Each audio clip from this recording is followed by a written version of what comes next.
Thank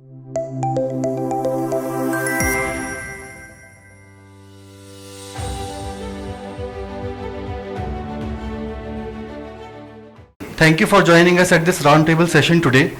As we all know, the topic of today's session is the Integrated Campus Revolution, Building, Connecting Learning and Co-System with AI. I request Mr. Ketan to put some highlights on it. Thank you. Thank you, Ashish. Thank you for the introduction. So, good morning, distinguished academic leaders. Thank you for coming on a short notice. It is a privilege to welcome you all to the Education Leadership Symposium and to this very special leadership roundtable.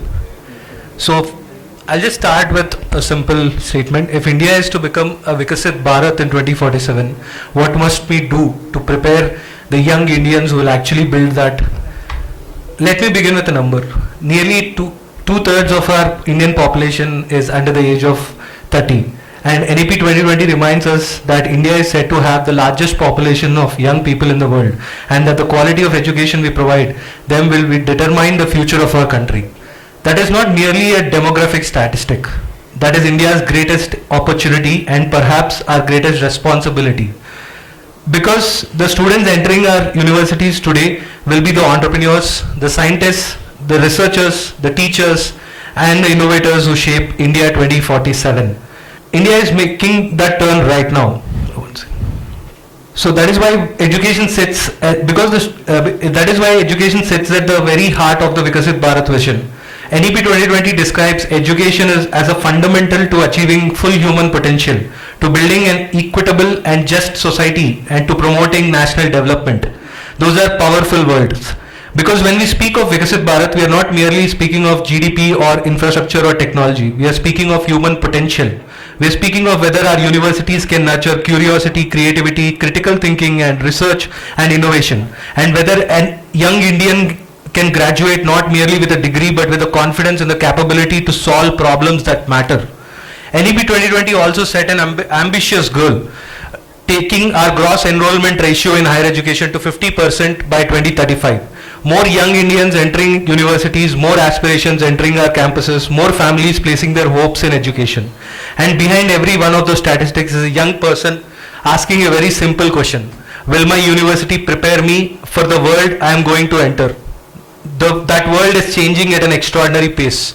Artificial intelligence is transforming every industry we know.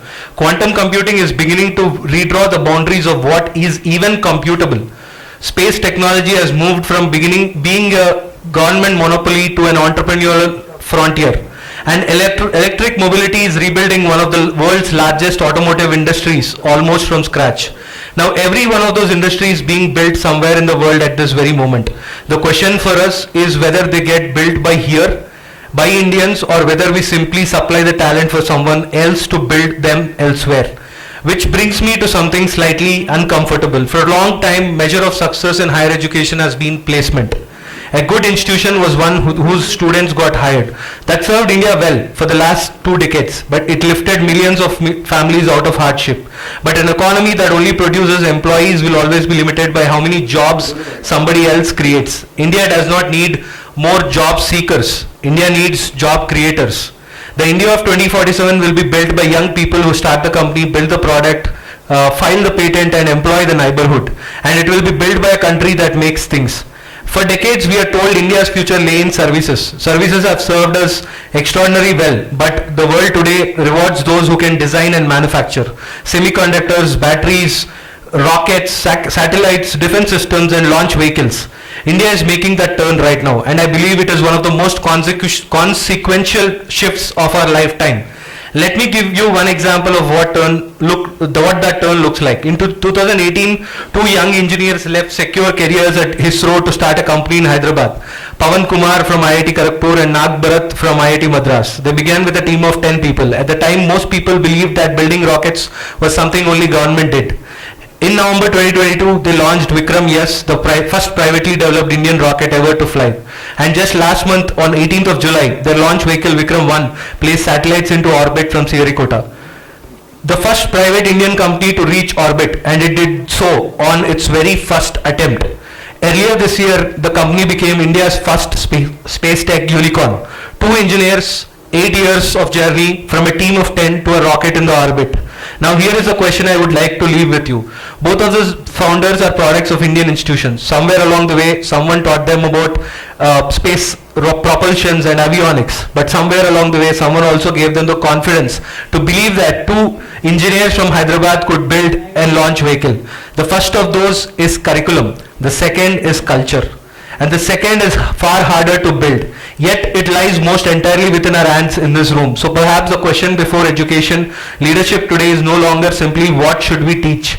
Perhaps the larger question is that what kind of human beings and citizens should our universities create for the India of 2047? And that is precisely why conversations like today's matter. Because the future of Indian education cannot be designed by one organization, one technology company, one government policy, or one institution.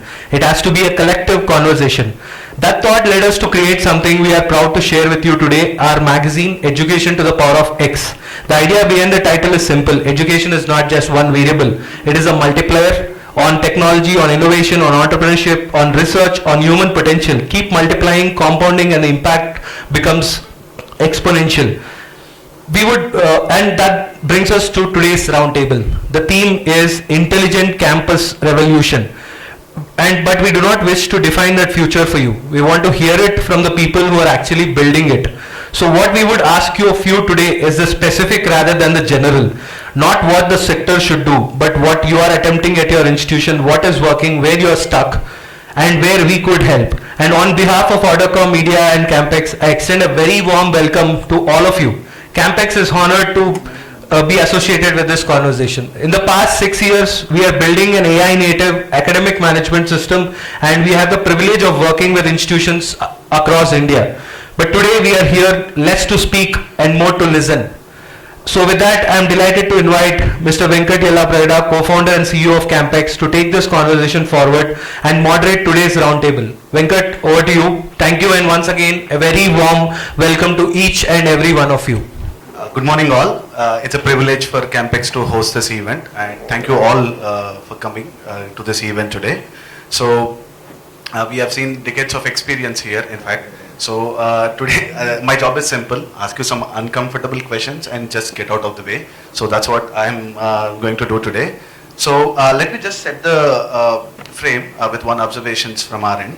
So for the last decade, Indian higher education institutions aggressively digitized. It's not that they're, but even today we all see that the decision making is still slowed down. There's a lot of manual effort that is going with faculties, and we talk to a lot of institutions regularly, so we still hear that the problems are there. So that's one of the primary assumptions, primary things that we observe every day. And AI is also arrived at our gates, and now everybody are trying to figure out what best they can do with these AI tools and how students can access these tools. And a lot of questions, a lot of doubts in terms of these tools are also there. So before we go forward with the actual sessions, I would like to ask all of you to just do a quick introduction and just one statement about the digital transformation effort that is happening at your institutions, and one thing that you still struggle with, so that the roundtable can also share their experiences and try to address those points if they have a similar experience and try to solve it. We are open to the questions that are coming to CampX as well. Yeah, thank you, sir. Please. So, good morning again, and thank you so much for hosting this wonderful conversation. And I am Ankur Gill, and I am heading as a Director of Operations last from 13 years at Swami Vivekanand Group of Institutions, Chandigarh. And what we are doing, we are now replacing our classrooms to the corporate experience learning centers, because if we want to make our student ready for the corporate, so we need, now things have been changed. Classroom can't compete with the corporate environment. So we now bring the corporate activities to our in-house campus ecosystem, so that our student can face those challenges, whatever they are going to face after 4 years, they start to face from day one. Because कुछ चीजें ऐसी हैं जिनको आप programme management है उसको आप PPT से नहीं सिखा सकते। जब तक बच्चे को हम लोग लाइव सिचुएशन में नहीं डालेंगे उस पर्टिकुलर डोमेन के, तो वो कैसे रिएक्ट करता है, कैसे प्रॉब्लम को सॉल्व करता है, कैसे अप्रोच करता है प्रॉब्लम की तरफ, वहां पे टीम कॉन्फ्लिक्ट होंगे, वो आप रियल कॉर्पोरेट एनवायरनमेंट में ही सिखा सकते हैं। So we are practising these kind of things and thank you, will contribute later on. Thank you, CampX, for organizing this roundtable along with all esteemed panelists in this roundtable conference. I hail from BPD University, it's Babu Banasidas University, Lucknow. It's a very big university. We have enrollment of almost 25,000 students in the one campus. We have 3 constituent campus colleges and rest 14 schools across all disciplines, health and non-health. My point is, since we are talking about implementation of AI or technology in the campus to make life more easier for students as well as for faculty members, my only concern is there is a huge gap between the thinking of the top management. I'm talking about executive. Another top management, I'm talking about the management, real management, board of management, and I'm talking about the teachers. And then of course the stakeholders as students. The board of management and we as authorities, we have never seen this kind of abrupt change or a very disruptive kind of environment in my own life or in others at this particular age. Now the demand is there. So first thing is we have to train ourselves. Obviously we have to accept this technology first. Our attitude should be very positive to accept this. Then the training of the faculty members, they are not trained at all to take up the challenges. The students are, of course, the what you call Gen Z. They are familiar with the terms, but they are not techno savvy. And the another question is, which is bothering everybody, all the 4 stakeholders, the ethical part.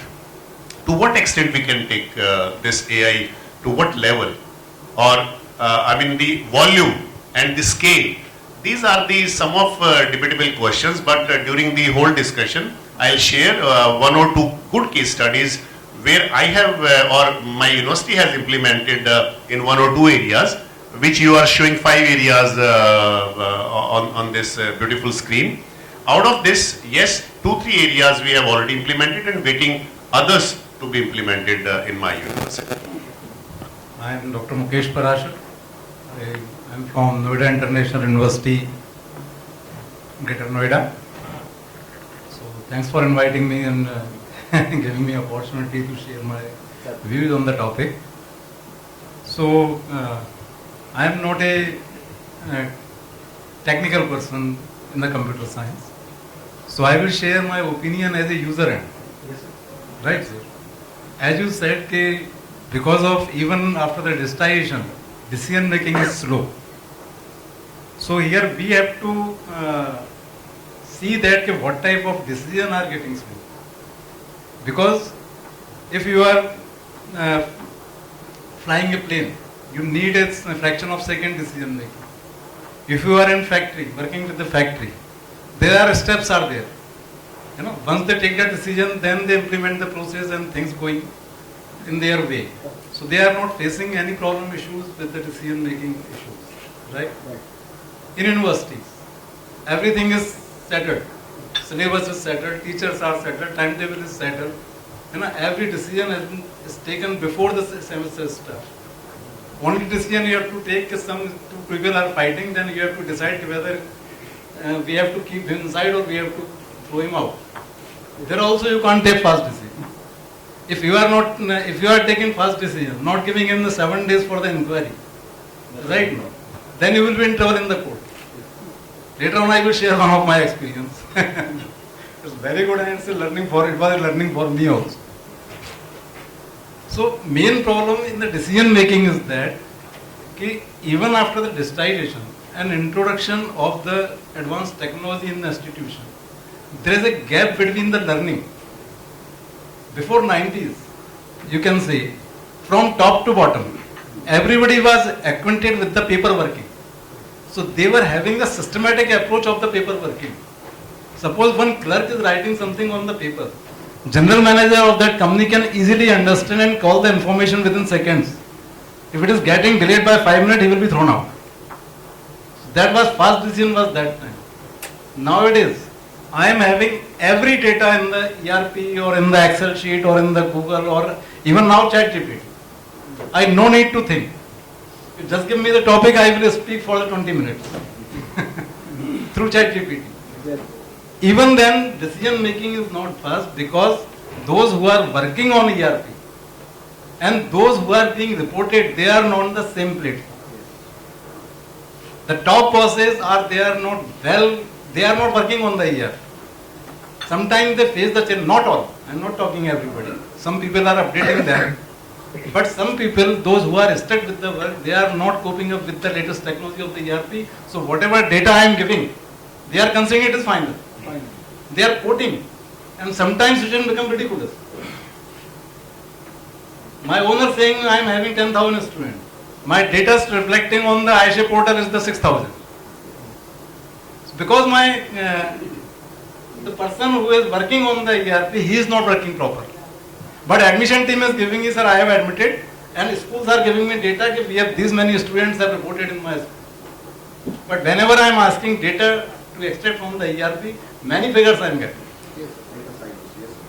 So I think this is too early to discuss on the introduction of AI because AI is having its own challenges now.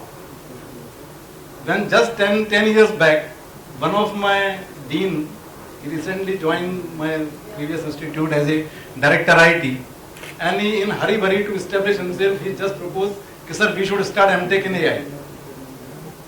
Right? And he told, when he was working in engineering college, that university rejected his proposal because university was not having syllabus of the FI, just 10 years back. Not true. But my trustees agreed, that you bring the branch. He brought the branch AI, then we started struggling with the admissions. Then we approached to the university. It was a government university.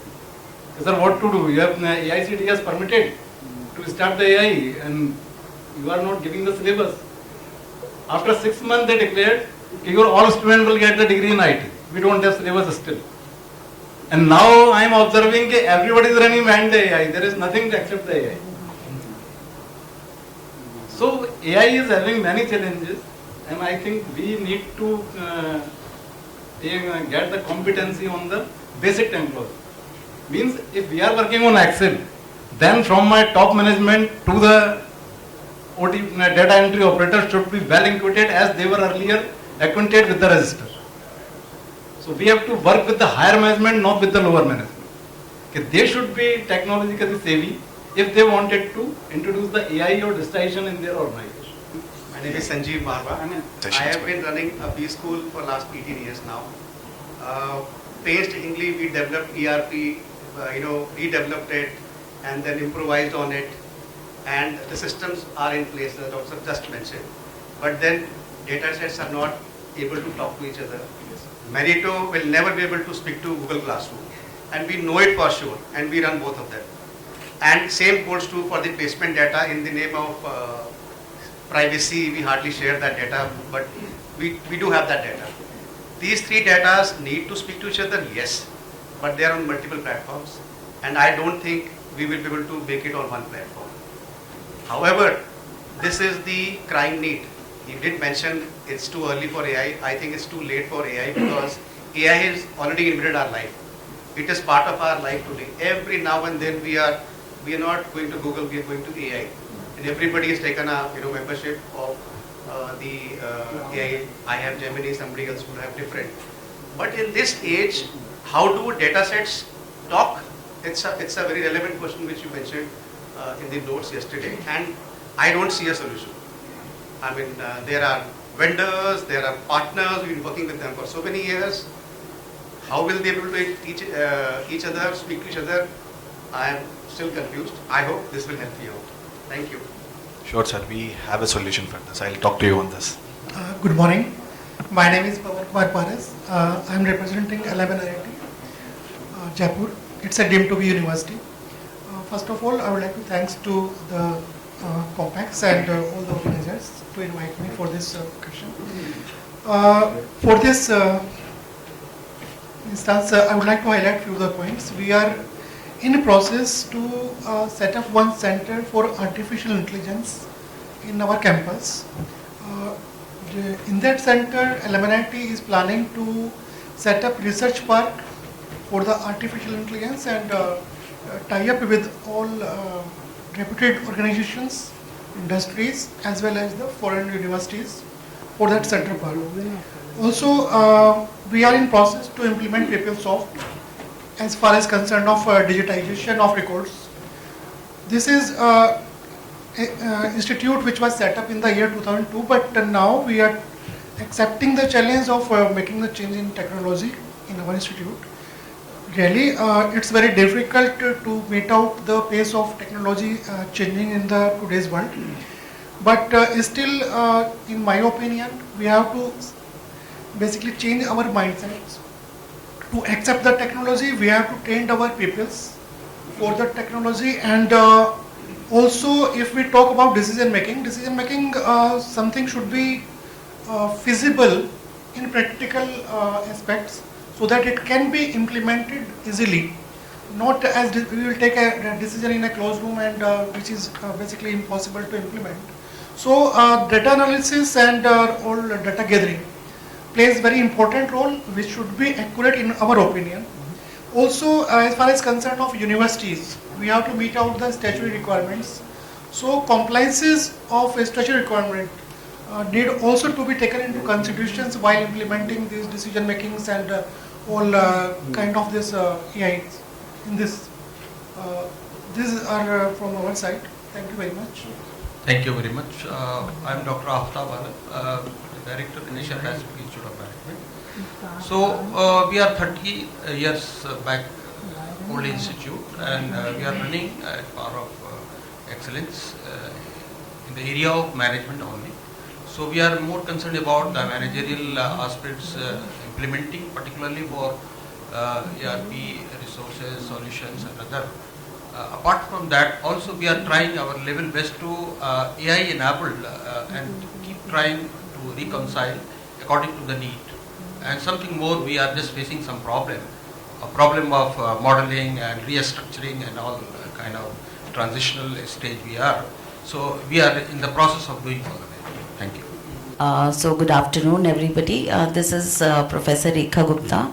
I am Professor in IT and Systems and Dean Academics at Lal Bahadur Shastri Institute of Management, Delhi. We are an AACSB accredited institute, which is a global accreditation for management education. Being in management education, we need to step ahead. We have into tech, we have smart classrooms, tab-based attendance, we have LMS system in place, we have ERP system, and we do try to incorporate technology. And now we have, especially AI if you talk of, we have PGDM RBA, Research and Business Analytics, and PGDM AIDS. So we, first thing what we did is, we tried to set up an AI lab. We went for Gen AI subscriptions. We have all Python, machine learning, blockchain based courses which we have incorporated in our curriculum. Second, we went for subscriptions for students as well as faculties. We have drafted the AI policy at our place. We do give them how much they can borrow from AI into research, or you have to draft the ethical guidelines. You can't stop students. We change our assessment methods. Now the problem with tech is data in silos, as already being pointed out, and other is leadership trust in data. That's very important. We can give them data out of ERP, we can give them data out of our AI analytics, but how much do the top management trust in data, especially when it comes to admission and finance? It is a black box there. So that's what we've been trying at our place, and a lot of things to come up, but I'll leave it here for others to take on. Yeah, very good morning everyone, and thanks for making me a part of this event. And I had a completely different mindset when I entered this hall, because I had many queries in my mind. I was going through the context that you have shared. So mine is, I'm working with Lloyd Group of Institute, Engineering College, and from last 2 decades I'm into core engineering branch only, that is in CSE. So I'm doing hands-on in the latest technology. My query was that from last 7-8 years I'm working with Autonomous Institute also, with AKTU affiliated institute also. The problem is we all are talking about updating our curriculum, updating the concepts of introducing AI, because we want AI enabled classes, AI enabled campuses. But are we seriously looking into what AI curriculum we are introducing? We are focusing on the theoretical concepts. We are introducing all the AI concepts that is entered into this, and everyone is talking about it. But no one is talking about that how my student is going to be industry ready. We are focusing on certification, trainings. We are providing many things to our student. We are setting up center of excellence.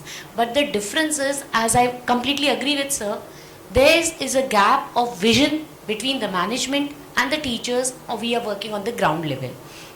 We are not able to, and the data that is being given to us, we need some support where I can take quick decisions. I can tell my management, this is my data and this analysis I have done, and based on this analysis I want to come up with this solution.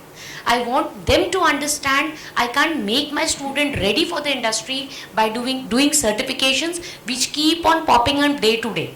One day we talk about that Claude is coming up with this certification, everyone do this Claude certification. The other day we moved on to that, the other company, Gemini, has opened up new certification, do that certification. How my student is going to cope up with all these certifications? We need to give a think over it. And how can I make my management understand that I actually want this thing, where I need support of the industry?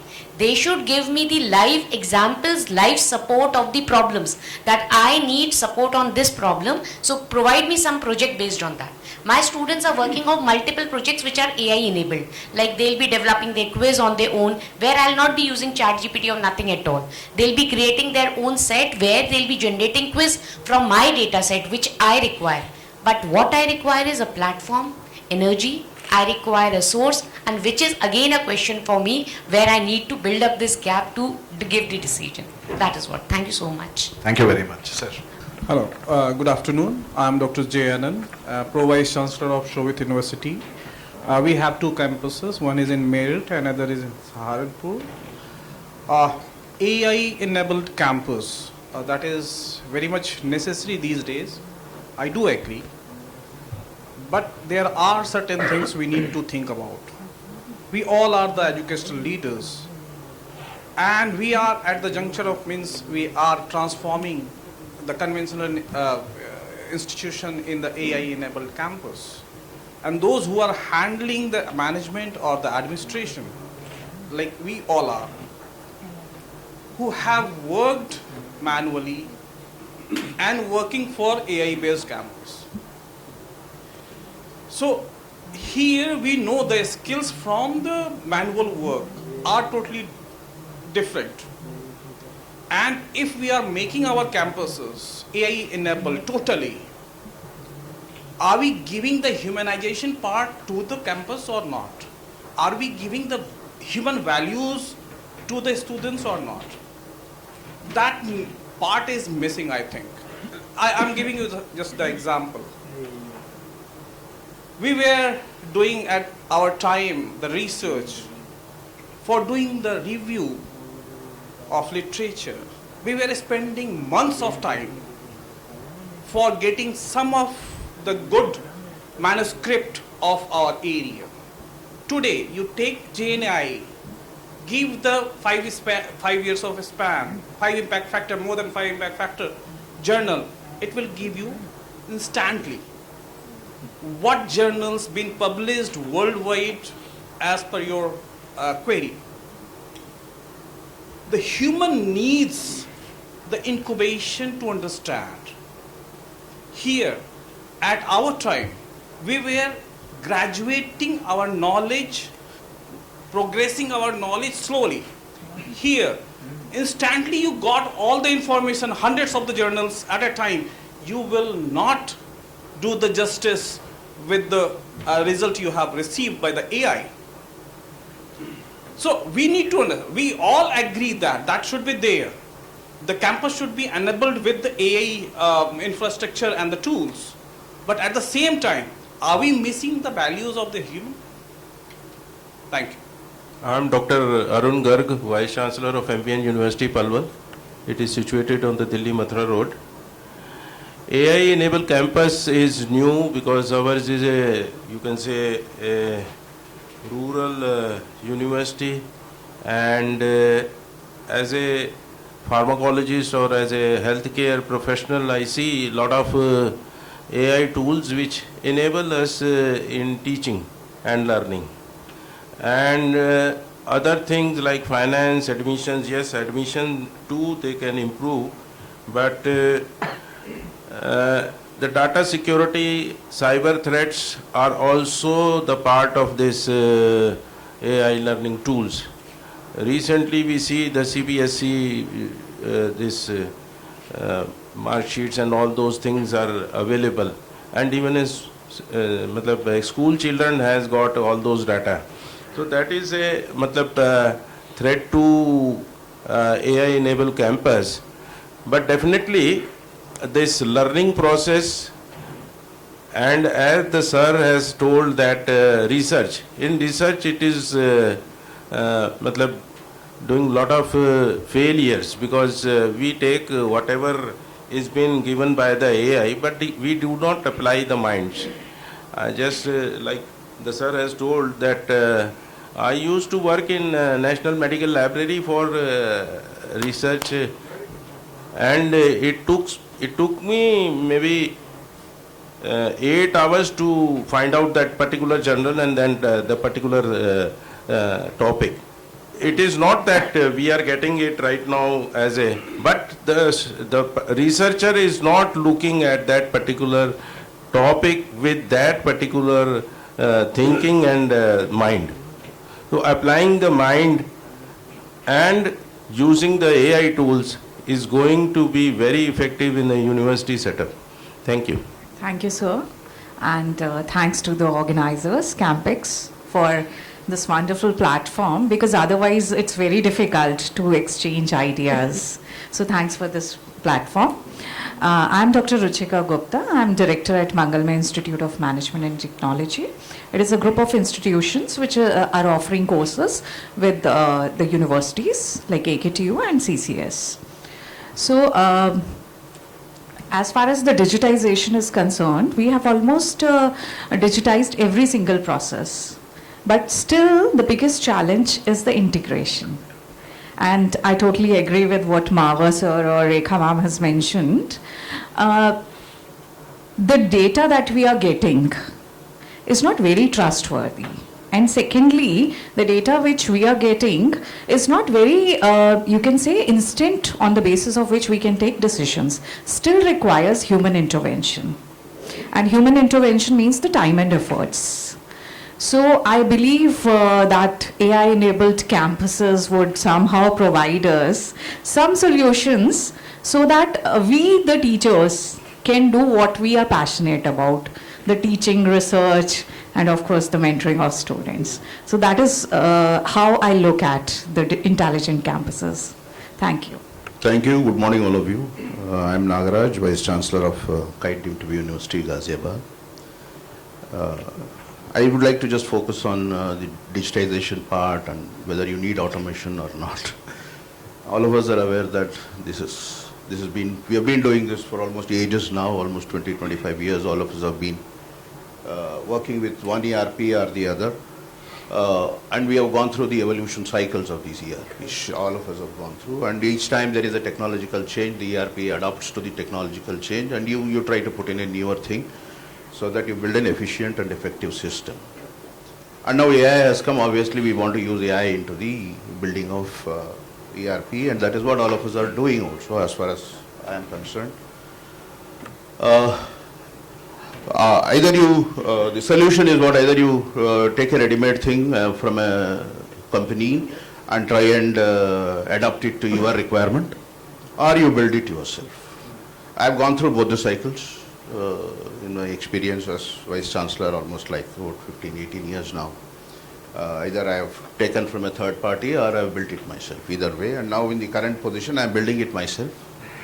So what I am doing there is, because we had an experience of building it, we became university in 26 now, 26, 27. And prior to me, there was 28 years, the institution has existed for about 28 years. And ERP has been, they have also gone through the various cycles of taking a third party or doing it themselves. Finally, it was decided that they would do it themselves because that was more easier to implement rather than doing. And they've got a lot of learning also in the process. Like when you have taken it from a company, when you have taken it from a third party, obviously you have gone through those implementation cycles. So you have a learning cycle there, and you would have understood how the processes are built. And now we have put a strong IT team in the campus, which is headed by somebody who is very well versed with all this sort of processes. And we are building it ourselves, and till now, I don't know, see, we can keep talking about problems, but do we, all of us do understand and emphasize that whether digitization is mandatory or whether we want to be doing it manually. And with the increase in, earlier when your campus sizes used to be around 3,000, 4,000 students, that then we would have done it manually, use Excel, do whatever you want. But now when each campus is, and somebody in the initial remarks said, because this is the demography where you have crores of people in that age group, so obviously our campuses are also full of students. We have grown multifold. Campuses which used to be 3,000, 4,000 is more than 10,000, 15,000, 20,000 now, and with the automation and now AI is the only solution. So let us live with it, and how we are going to implement it is left to all of us. We have to do it whatever way, and various processes. Obviously, somebody was talking about research, somebody was talking about data not talking to each other. These are all the complexities of the software, complexities of the system. Obviously, these are all solutions shall be there. It has to be mitigated. And this is an ongoing process. It's an evolution, and we have been doing it, right? So universities are, lakhs of students are graduating, and universities without ERP, whether they're doing it manually, not manually, convocations are happening, certificates have been given, all the processes are happening. The registrars, if there's somebody here who is from the controller of examinations, they would talk much in detail. So these are all the things, and let us live with it. We'll see how the solutions can be built. Sure, sir. Thank you. Hi, good morning, friends. I am Dr. Manoj Manuja, Vice Chancellor, Gita University, Panipat. Let me introduce myself. I have spent around 25 years in the industry, primarily with Infosys and GE, and now for the last 8 to 10 years I am in academia, managing the university. So I have seen both the sides of the table. Ultimately, what drills down to industry-ready graduates so that they can get a good placement, and that particular requirement of the placement changes every day. And we talk about AI-enabled campus. Yes, we are working on it. When we talk about AI-enabled campus, it is primarily catering to or aligned with 4 major stakeholders. First is definitely students. Students should be AI-enabled. Faculty should be AI-enabled. Teaching or non-teaching staff should be enabled on AI, and then the leadership team. So we are working on those 4 blocks at Gita University, and we are very consciously trying to work on IDP. All are from education side, so we understand what is IDP, defined by UGC. So IDP is for those 4 stakeholders we are implementing at Gita University. When we talk about preparing students on AI, so we are preparing our BA students how to be ready to do election analysis automatically themselves. That is where we are integrating AI in BA Pol Science.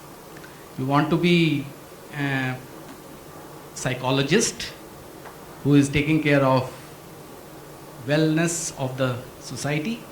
So he or she should be able to understand and correlate the data, do the analysis himself or herself.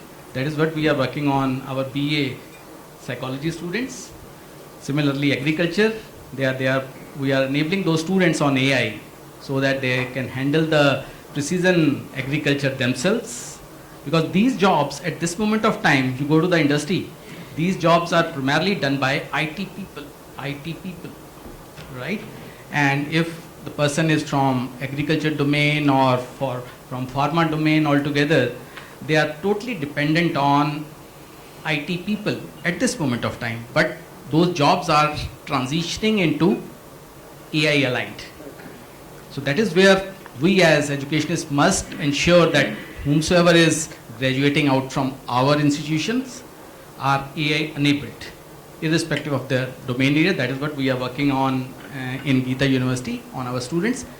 Take it example of our faculty members. All faculty members are building their own AI agents at this moment of time. I can probably say that, so that our faculty is also aware that what they need to teach in the class.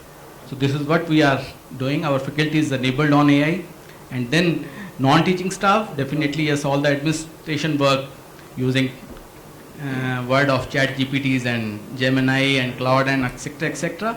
Yes, and side by side, next step, what we are going to work is preparing our leadership team on artificial intelligence. So that is what we are doing at Gita University. Thank you.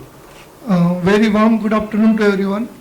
I am Dr. R.D. Patidar, Vice Chancellor, OP Jindal University, Raigad, Chhattisgarh, a university which is known for its industry integration, and it is supported by the Jindal Steel. We wish and trying to build a campus or the institute where we promote the AI or the AI enabled campus along with the skills, and it is led by the innovation, creativity, critical thinking, and also to build the characters, integrity. So first thing is the AI. For AI, first, how we can implement in our own university to make the complete processes from enrollment to the alumni, which covers the enrollment, the onboard, the learning, the internship, the employability, everything. And second is how we can teach the AI to the students as a part of the curriculum. Second is the hands-on training play a very important role. So what we are doing is we are establishing Naveen Jindal Integrated Skill Development Hub in around 25 emerging domains, which includes the smart manufacturing and automations like hydraulics, pneumatics, mechatronics, robotics, welding, drone technology, additive manufacturing, and Industry 4.0 in Industry 4.0 and Industry 5.0 started from very basics, AR, VR to Internet of Things, to cyber security, to cloud computing, to data analytics, quantum computing. Likewise, in the semiconductor, in the smart energy sectors like renewable energy, solar, wind, the electric vehicle. So skill is the another component where we are giving more focus. And third is for the innovation, we establish the incubation center, where whatever the idea conceived in the mind of the students and the faculty, how that should be converted into the prototype. And fourth is, of course, everybody is talking about the building the character is also very, very important. So Indian knowledge system and the humanities and all these things are also the part of the curriculum and giving the equal weightage and focus. The most important thing is, as said by the earlier speakers also, that the training of the faculty, building a AI-enabled system, the most important thing is, number one, we need to develop the IT as well as the digital infrastructure, and second, to train the faculty. So what we are doing from last 3 years in our university, we are sending 100% our faculty on board for 1 month every year in industry. Every faculty must go 1 month every year in different industry and learn what is the industry, what the industry is doing. Actually, we are applying the reverse engineering concept.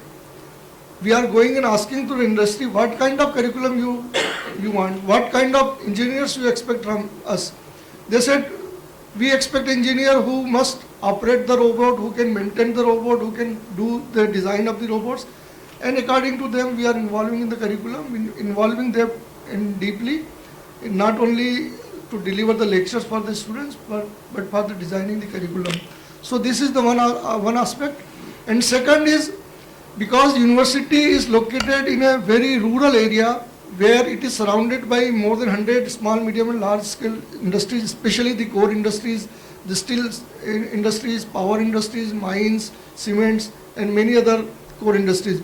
So we have do the right collaboration, not just the MOU.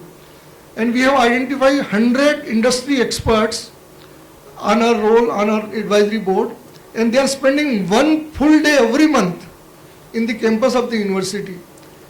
They are visiting our university, interacting with the faculty, interacting with the students, going in the laboratories and suggesting what are the gaps, so that according to, based on their suggestions, we are trying to bridge the gaps in the laboratories and trying to implement the 5-tier approach. Number one, the faculty should go in the classroom and deliver the lectures with the modern digital facilities. Second, the students must go and do the practicals in the laboratories. Third, the students should go and do hands-on training in the skill center. First, the students every semester, they should go and see the real application, what they learn in the theory class and the practical and hands-on training. And fifth, as said by some of the speakers, that when the faculty and students go for the long time in the industry, when they come to the university, they bring certain live problems of the industry, and with the support of the industry expert, the faculty, what we are doing is we are assigning small projects. And the projects which is on the problem of the industry, so industry providing the financial support to the university for doing research in that particular area. So this kind of learning by doing, or we can say the experiential learning, we are trying to implement in the university. And after last 3 years, once we started sending our faculty in the industry, and the industry expert are giving some time to the university, believe me, the placement is significantly improved, and around 100% students in the engineering sector is able to place in the reputed corporate. Great, sir. Yeah, I am Professor B.J. Rao. I actually come from public university space. I am in the private system now for the last few months. I was Vice Chancellor, Hyderabad Central University. Before that, I was at TIFR, Mumbai and ISER Tirupati. So I come from real academics. I am at SGT University as Co-Chancellor and Officiating Vice Chancellor. I just want to make 3 or 4 very important points. We want to propagate the philosophy that real learning happens by carbon brains, not by silicon brains. Silicon brains, algorithms, which is technology, can only enable learning. The real learning happens inside human brain. How do we harness technology to augment human educational learning? This is the challenge. How do we use it effectively to enable this at scale and at quality? This is the only issue. Everything else is the fluff. How do we do it? So we are focusing on students and the teachers in the campus. We are ensuring that the teacher is a constant learner. Teacher is a student. And we are also ensuring that every student should become teacher-independent learner. Teacher-independent learning is possible now because of technology-enabled mechanisms. And teacher can become a lifelong learner because of technology-enabled mechanisms. If you can pivot these two wheels, they self-propel each other. And then you have quality and at scale. So we are doing some fundamentals. Number one, we have transformed entire curriculum for its contextual relevance in the society, from humanities to engineering and law. Every curriculum has to be revised almost every year to make it societally relevant. This is doable, this has to be done. Number one. Number two, our students should learn a lot more outside the classroom. How do we do it? We bring in debates, we bring in industry leaders, we send students to the society, on the field, internships, etc., etc. And we want them to spend more time in the libraries than in the classroom, so that they can do a lot more self-learning. That's number two. Number three, we bring in real industry connect and AI relevance in our curriculum. These are done in a real scale. We have done this in about 20% of our courses. We are looking at the positive impact of this because AI also is evolving, as sir mentioned. So we have to look at how to do it properly because AI is full of lot of noise. So therefore you can't fully adopt it. You have to do it in a model. Maybe do it in 100 courses if you have 1,000 courses and watch it for its beneficial effects. While we are doing all this technology enabling, we have begun one thing very, very importantly, and that is we have started a course and debates among undergraduate students about what is dharma, how to become Vivekavan in our systems. When technology is driving us, how do you awaken yourself internally? This debate we have started in our undergraduate classes because I want our undergraduate students to realize what is humanities, what is aesthetics, what is sensibility, what is sensitivity. These are some of the traits which our students are losing very rapidly. We need to calm them down. We need to bring in some balancing through human values. So we have started 1 or 2 courses in those lines so that they can go sit down calmly, forget about gadgets, just ask about who he or she is, how to proceed with one's life, what is the larger purpose of life. I think this calming effect has to be brought in our intelligent campuses. This intelligent campus revolution should have a calming effect, not a rushing effect. There is a lot of rush in the society and everybody is faltering. If we can calm down our campuses, at least for a few minutes every day, I think the campus will become very, very energetic. That we have to do it very proactively. The last point I want to mention is that we are teaching our students, undergraduate students, that India is not just a country, it is a global template. For all its diversity, for all its challenges, and for its opportunities, if you can make in India, if you can solve the challenges in India, you are doing it for the world. So prepare yourself for the world, not just for India. Because India is preparing for the world. So if you can do it in the campus or outside the campus, do it and the world is waiting for you. So we are actually preparing our students in that mindset. I think these are exciting times. Our students and teachers are buzzing with all this learning opportunity. Times have never been better than this. Challenges also have never been better than this. But I think these are exciting times to watch. 10, 20 years, if you can India can make this, I think we will be at a point where, although we are contributing 20% of global population, only 4% of global GDP, I think 20 years from now we will hit to our might and we will be able to generate not necessarily per capita GDP growth, but we will be able to generate mechanisms and methodologies where we will provide 2 things for the world. 1, cost-effective, decent quality education, number 1. Number 2, cost-effective healthcare methodologies for the world. If we can do these 2, in about 20 years, we are Vikasit. Not necessarily in per capita term, because per capita term is a tall order, that's a different dynamics.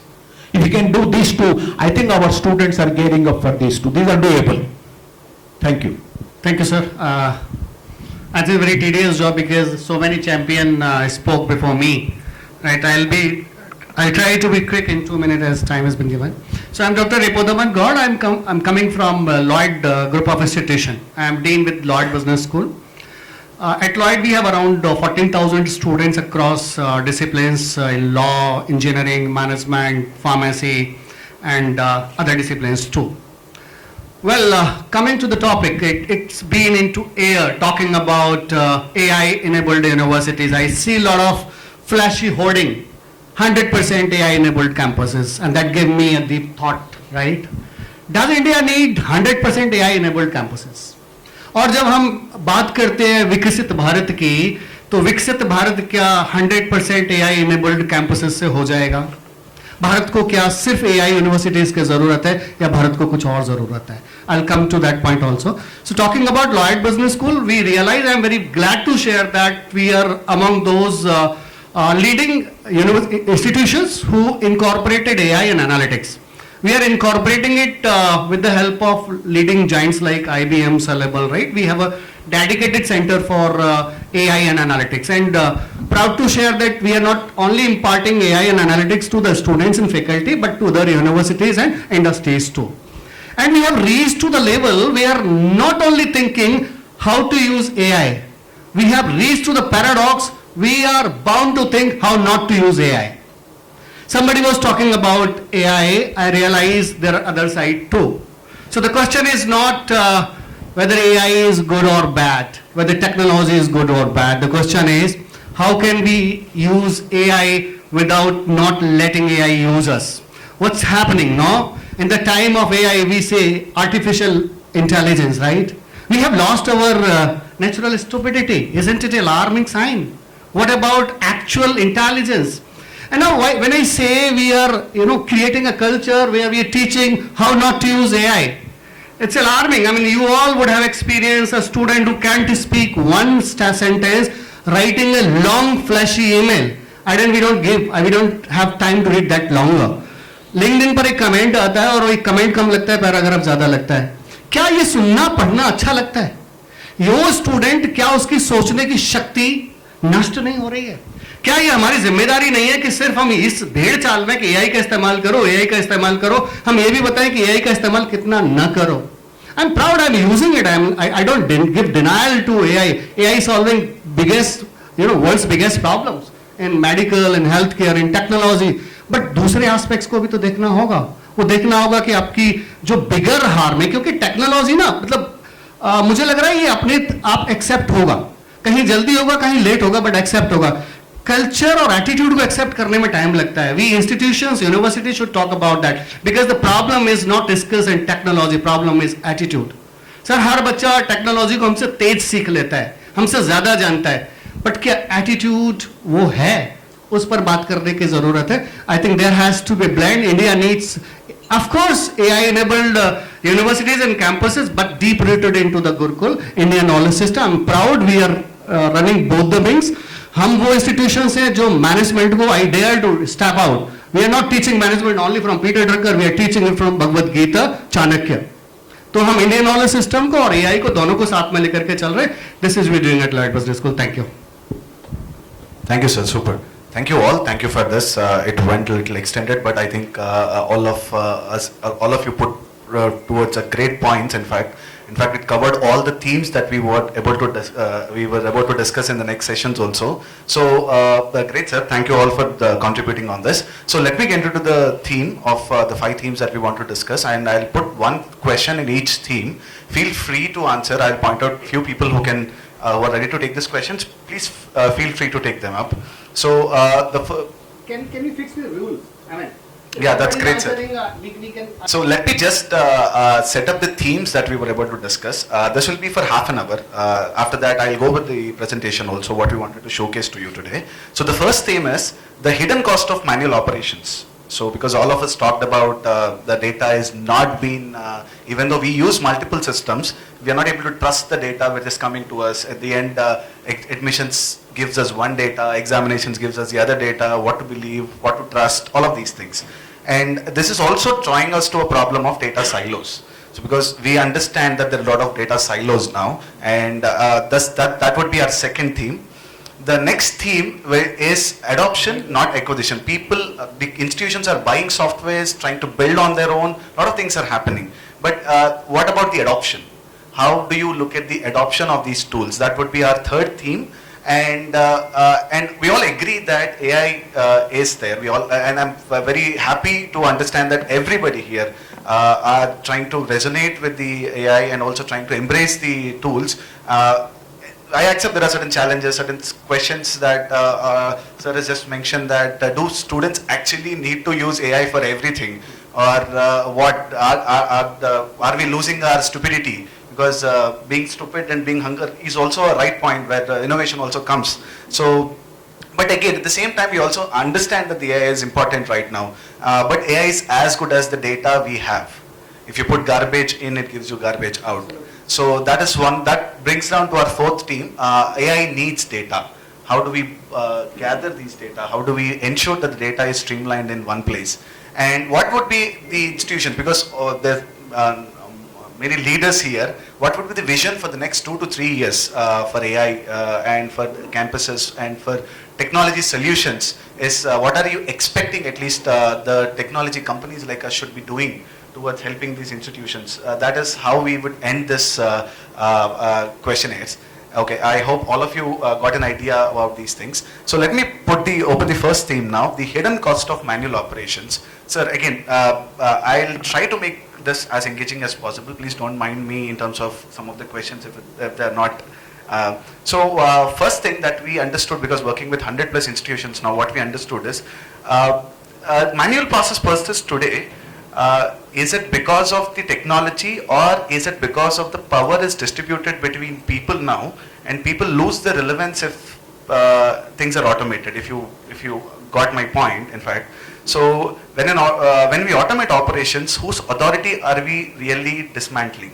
Is it a problem that is that you people see? Because as a technology company, also we have to understand. Is manual processes actually because of the technology problem, or it is because of organizational? I hope you got the question right now. Yeah. So feel free to answer these questions. I'm not pointing out to anybody onto this. Yeah, I'll take that. So you see, I'll give you an example. Who are we challenging? So when we implemented the ERP system in our place, the leaves were automated. Okay, so one module was the leave application module. Now what happened was people used to put the leaves on ERP system, leave the class and go without informing. So then it percolated in the system. No, your leaves can't be approved that way. Then somebody from the admin would approve, director would improve. And we had two parallel systems then, which came up. So technology has to be adopted in a clear-cut way. You just implement the system. There are no clear-cut rules. You were told to put manual leaves as well. So what happened for the people? It was double systems. You not only apply physical leaves, you are also applying via the ERP system. It actually happens with any technology which comes into place initially, in educational systems. I have seen that. The administrative officer may feel, it's a direct threat to my authority. And we have seen resistance coming from all over. The seniors and, they feel it's a challenge to their authority. So I'm very bare, speaking here. I'm sure we have felt the heat, and it takes time for people to change unless and until the top management vision is very clear what we want to achieve through the ERP systems. If I apply leave through the ERP system, somebody has to okay within that time limit, which was not done by the other departments. So this is an example, the hidden cost, which I had experienced. So I wanted to share with the team. Perfect. So I would like, sorry. So I think it's, from my point of view, I don't think it's more about cost, it's about two factors. One is the trust onto the technology, other is the leadership mindset, right? I as a leader might think this automated process might relinquish my power. So I don't want a technology to interfere in my power. So do I have that attitude that I am creating or empowering my system to become a bigger leader? Point number one. Point number two is the trust factor. Sometimes as a leader we think that we have built so much of trust onto the people who are taking care of the system. So we have this slight of fear, like maybe I'm not that technologically sound to have or to build that trust onto the technology. I experienced two big factors, not adopting automation as a process in most of the institutions. This is my point of view. Maybe some people have different opinion. If we use a common ERP for everything, for admissions, for finance, for academic, for placement, for alumni, then there is the issues or challenge we faced in the initial phase of the implementation, the gap between the in different layers of the people of the university, and how we overcome this gap. As my experience is, we should do multiple awareness sessions to educate to the faculty and staff members, those who are using the ERP, and try to build the interest in them so that they can use it. We should show them the benefits, how it is beneficial for them, how it can save the time of the faculty members, and they can get a good data to do the better analysis.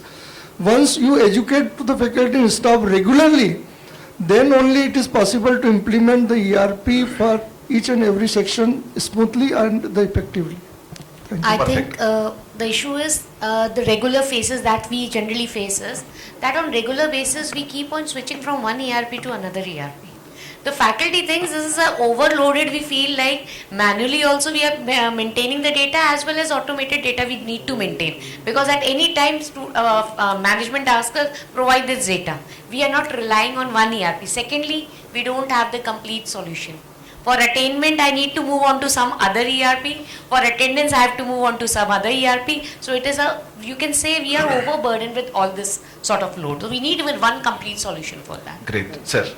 Another part is, if you look at from the accreditation and ranking perspective, I have worked with, where Professor Rao is there as a officiating Vice Chancellor. I worked there as a Director IQAC for 3 years, and the entire accreditation calendar in 3 years I have set as with A+, 12B,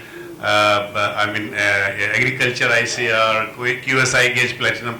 Everything is done during my time. If this would have been completely with intelligent campus, with machines, with digital setup, it wouldn't have been possible. Reason, there are certain things where manual intervention is required. When you go up, even machine says, no, I can't admit this student below 60% because you have fixed up the percentage over there, but the management wants, because the phone is coming from Chandigarh, now we have to admit this student. Then what to do with the intelligent campus when you yourself have to go into the machine and correct that, then again you do it for this particular admission, then again we will rebuild that. I mean, these are certain very practical problems where manual as well as, but my colleague is pointing out that there are a lot of, repetitions. People are doing it on ERP also, people are doing it on machine also. Somebody says, sir, I don't have that register with me. I said, what do you do with register? No, sir, I don't know who else is coming and reporting in the other offices. I have to see their faces. They really need that somebody is coming and signing on this and feeling that authoritative that, oh yes, he has come and signed, coming to my table. These are certain things, but in nutshell, digital campus is always good, and intelligent ecosystem, if it is there, it will give us speed and accuracy. Yes, sir. Both. Thank you very much, sir. Please, sir. Yeah. So to answer your question, that whether there is a cost associated with manual effort, something like that. So a lot of people talk about, almost everybody is talking about that AI will eat up the jobs in coming times. And maybe outspoken, take my words, it will. Right?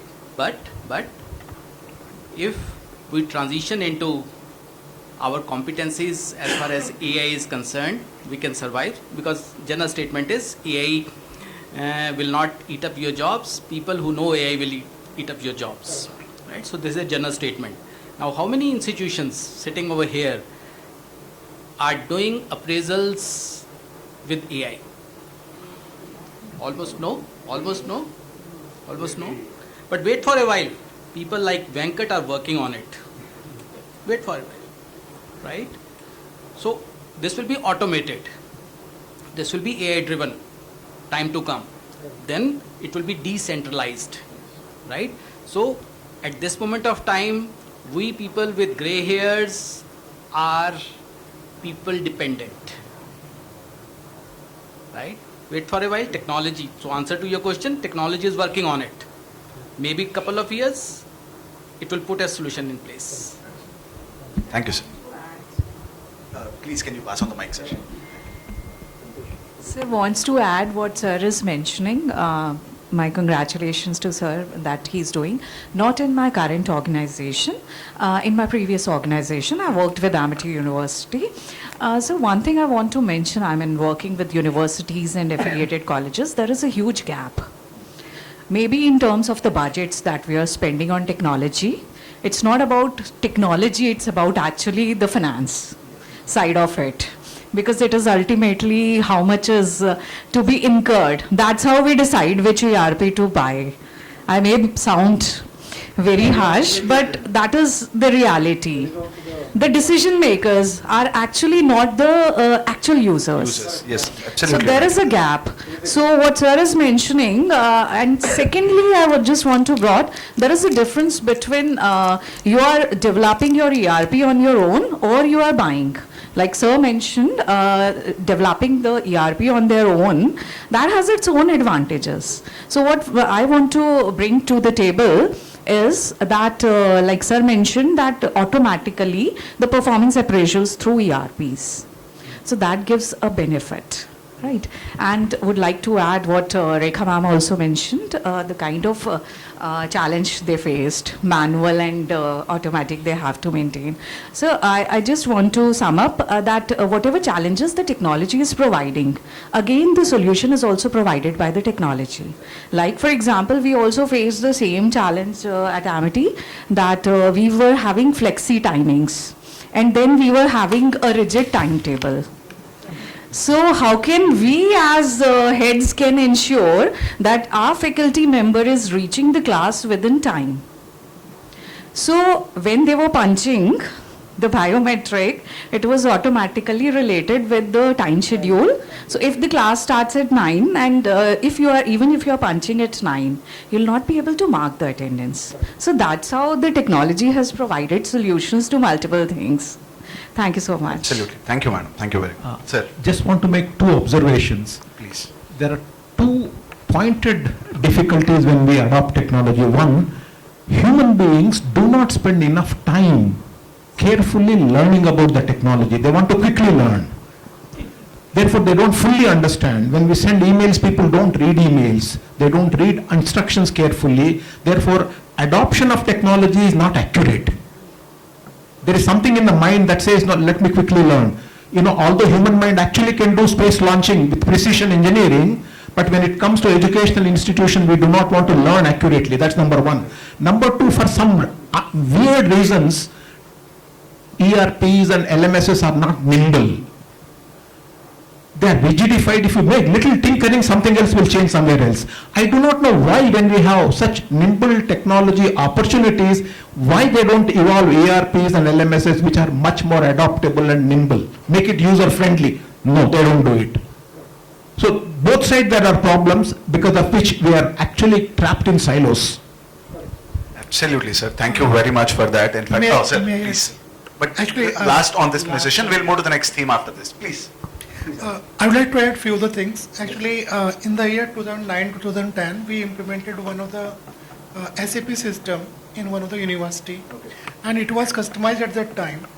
But it took a lot of efforts to implement that. But even after many of the trainings and efforts, it was not successfully adopted, executed. Now, few of the points I would like to highlight here. Hidden cost of the manpower is definitely, it is more and more in comparative to the this AI enabled systems. But human intervention is most important of things, because we have to collect the data in accurate format. That is important. If data will not be accurate, then result will definitely be the incorrect. And one thing, limitation of the basically in-house software and the this readily available software, both has own advantage and disadvantage in both of the conditions. So that basically depend upon the management and the university in each of the cases, what they want to go for. Perfect, sir. In fact, that's bring down, I think, so that's bring down to our second theme. In fact, sir rightly pointed towards the second theme without me even telling that. because I wanted to talk about the data silo problems, because we all agree that there is a problem right now. But sir, you're also from corporate. I think you worked in corporate institutions before. You were just mentioning that. So corporates solved this data unification problem at least 15, 20 years ago. If you look at how institutions, like how corporate timesheets, how these things work in corporates, they solved this problem many years ago. But universities still face such pressures in terms of because you have a lot of manual, as you said, that there is a accreditation process. You can't directly follow the actual reports that are coming in. There are certain requirements that management wants, certain admissions that management wants. So, is the data fragmentation actually rational given given the incentives we operate under? So that's one of the points that I wanted to talk on the second theme, the data silo problems we have. So anybody want to take this up? Please feel free to. So you want me to repeat the question? Is the data? Sorry. Is our data fragmentation actually rational given the incentives we operate under? So what Madam, you want? Should I speak? Please. Yeah. So I think this is a problem in academia, and when we talk about gap between industry and academia, this is one gap. When we talk about industry people and executing a project by industry experts, they are primarily focused towards solving a problem, giving a solution, coming out of it. That's it. But here in academia, we people are insecure. I'm not sure whether this statement is heavy or not. Because feel free to, it's an open discussion, sir. Yeah, I think, so please. because we want to keep a lot of things to ourselves. So this is a person problem instead of a technology problem, right? So most of the things we as academicians, we as leaders, or we as deans, directors or principals, right? We want to keep a lot of things to ourselves. We do not want to decentralize it. So when this happens, this problem will not be there. So this is point number one. And when we talk about people versus technology, this particular aspect will be solved slowly and slowly when our mindset is changed. So this is one particular point. I am not sure whether this is making sense or not at this moment of time, but and this is what I have observed over a period of time. What my point is, when an industry experts develop a solution, you are working into that industry and you provide the solution which is appropriate according to the industry. When we take on for a challenge to develop a ERP or a complete solution, I agree completely with sir that you are having your in-house ERP. At Lloyd also we are having our in-house ERP. The reason is the industry gives me the solution of that product which is generalized, which on the we can say overall concept that is given to the ERP provider, that I want all this solution. But no one is focusing on the internal day-to-day task that a teacher is handling. We are missing that part because an academician is not involved into that process of developing the software. Once we pitch in, we know the flow that this is where we are lacking. Like ma'am said, ki punch kara, and the person said ki timetable is fixed, but your flexi time is there. Why? Because we are not involved into it. But once we give our basic requirement, or I am involved into a development, I understand into my ERP what all is required from my day-to-day working. As sir also very rightly said, when we go for accreditations, when we go for rankings, there are lot many things which are manually added. So that's why that is the gap there. The academics and industry gap is there, we need to identify. So I think that is the issue. Beautifully put, please. These 5 areas which you have shown on this smart board: people, academics, operations, enrollment and finance. Leave finance and even leave enrollment. These 3 areas, people, academics and operations, it is totally, I agree, it can be possible to make the whole system integrated. As you said, all are working in silos, but don't touch enrollment and the finance part. Finance we even can't see. Finance even we can't touch. Only we have to sign and just pass it through and go ahead. That's all. This is the these sectors. I can't say that it's a limitation for us because we are not supposed to look into this. So this is what because if you integrate the whole system, everything would be in one sheet. And master sheet is not allowing us to look at these two areas. You are not concerned to this. You work in people, academics and operations. Thank you. I'd like to add, when I was looking into ERP, although, we had vendors who were specializing in educational functional area, hostels, this, that, especially catering to an educational institute.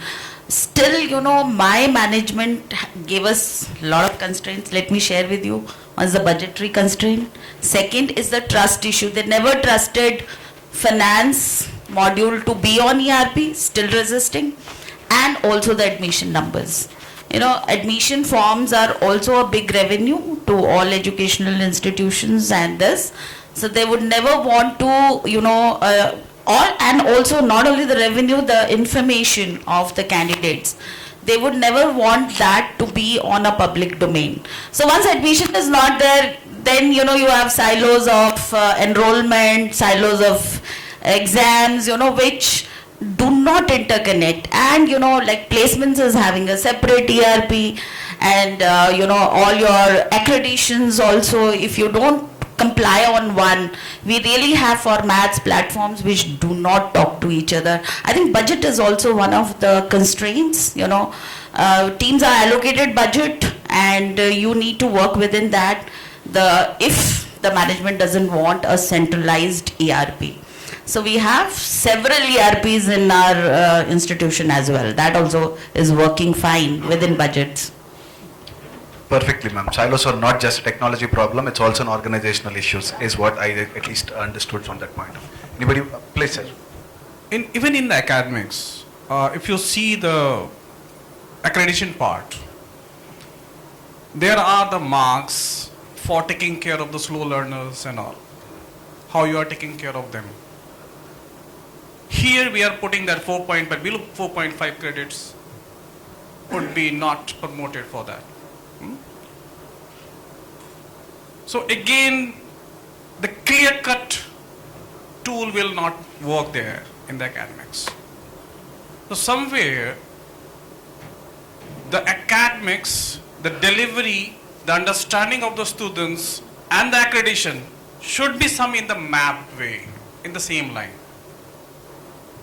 We cannot tell the students that you are slow learner, you cannot be pass away. Means you cannot go ahead. Okay.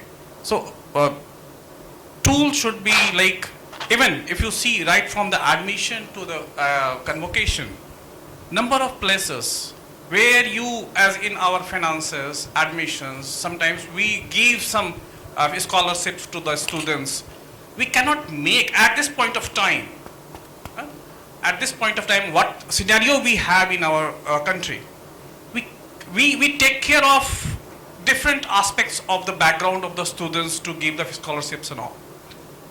It is not just on the basis of merit. So tool should include everything. If it is there, definitely all the institution will agree to implement it. After this, we'll go to the next. Yes, sure. Thank you, sir.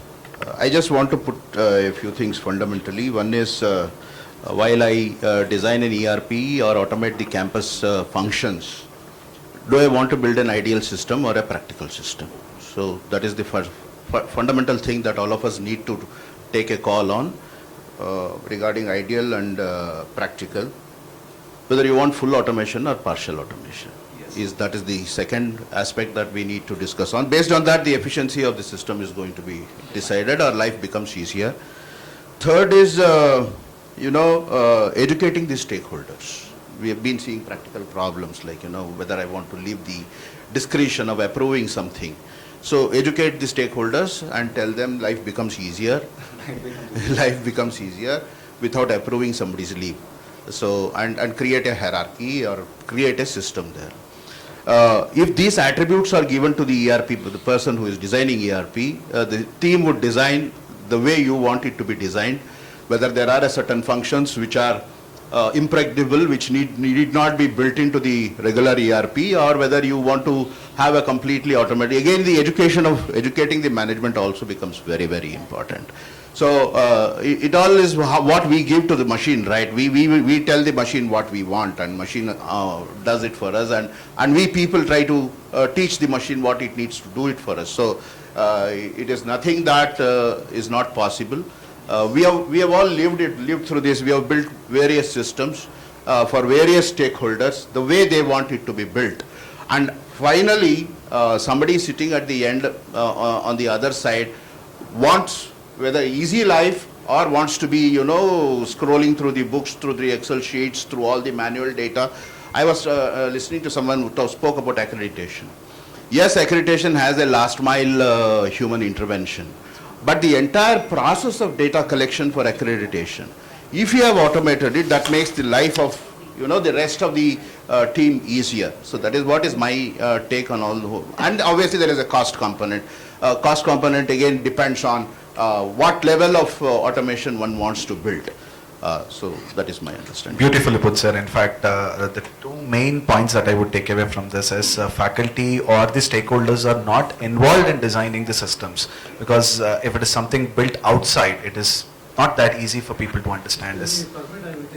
Actually, you rightly said, okay, corporates are having solution 10-20 years back, but not academic. We are not having solution. Here the constraint of the budget I will. In 2011, come to that only now. Next, okay, but anyway, please complete. No, just I'm leading. Reliability. From where the reliability comes on the data. Railway using the 100% ERP. Everybody can book the ticket from the mobile. So they have find everything solution. Insurance, they are 100% ERP based. Now I can book my insurance from my mobile also. You need to go to the agent or anywhere else. Right now, means solution were there, they have find out solution. It is made easy to everybody. In academic, what is the difference between that?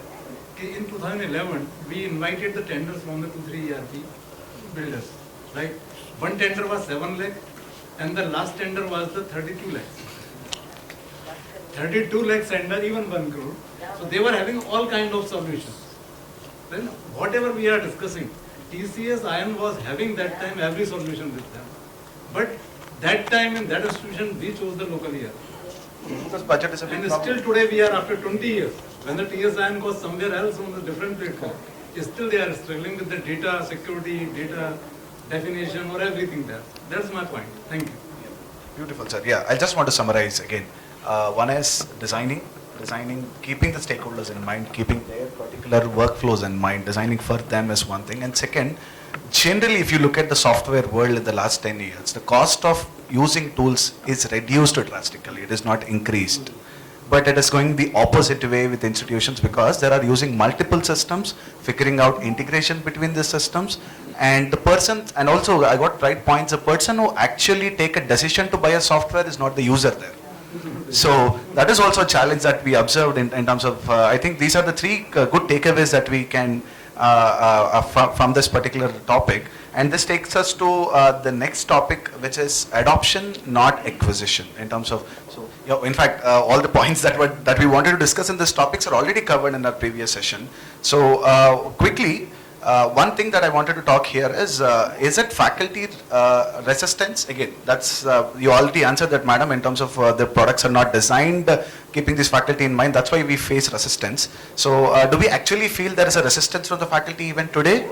Or it's just because of the bad design choices that we had with our applications? I think two aspects are there. One is before the making, if they are a party to the process, if their constraints are taken care well. And second is once we need to implement it, we train them beforehand, before the application of any software, because actually it is making their life easy.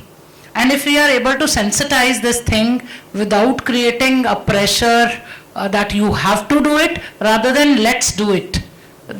Just a small thought, and I strongly believe, just to add to the previous discussions, I think AI cannot take the jobs. I deviate and I disagree to many of the things.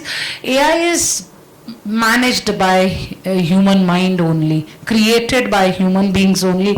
Rightly said by sir that it is all about us, how we are giving instruction to the machine. It is a machine, and role of human beings can never be taken away from the process, because machine or AI will do whatever instruction input is given. It is going to give the output the same, but we are dealing with human beings in our routine daily schedule, and I think every human being is different. So the role of administrators, the role of key team members will always be the way it is, but yes, with the AI application it will be more fruitful, and they will be able to get more time to make strategic decisions and to utilize the time in more making the system more efficient and effective. So that is all from my side. Thank you so very much. Thank you very much, madam, for that. Anybody wants to add any points here, or I'll move to the next session? Okay.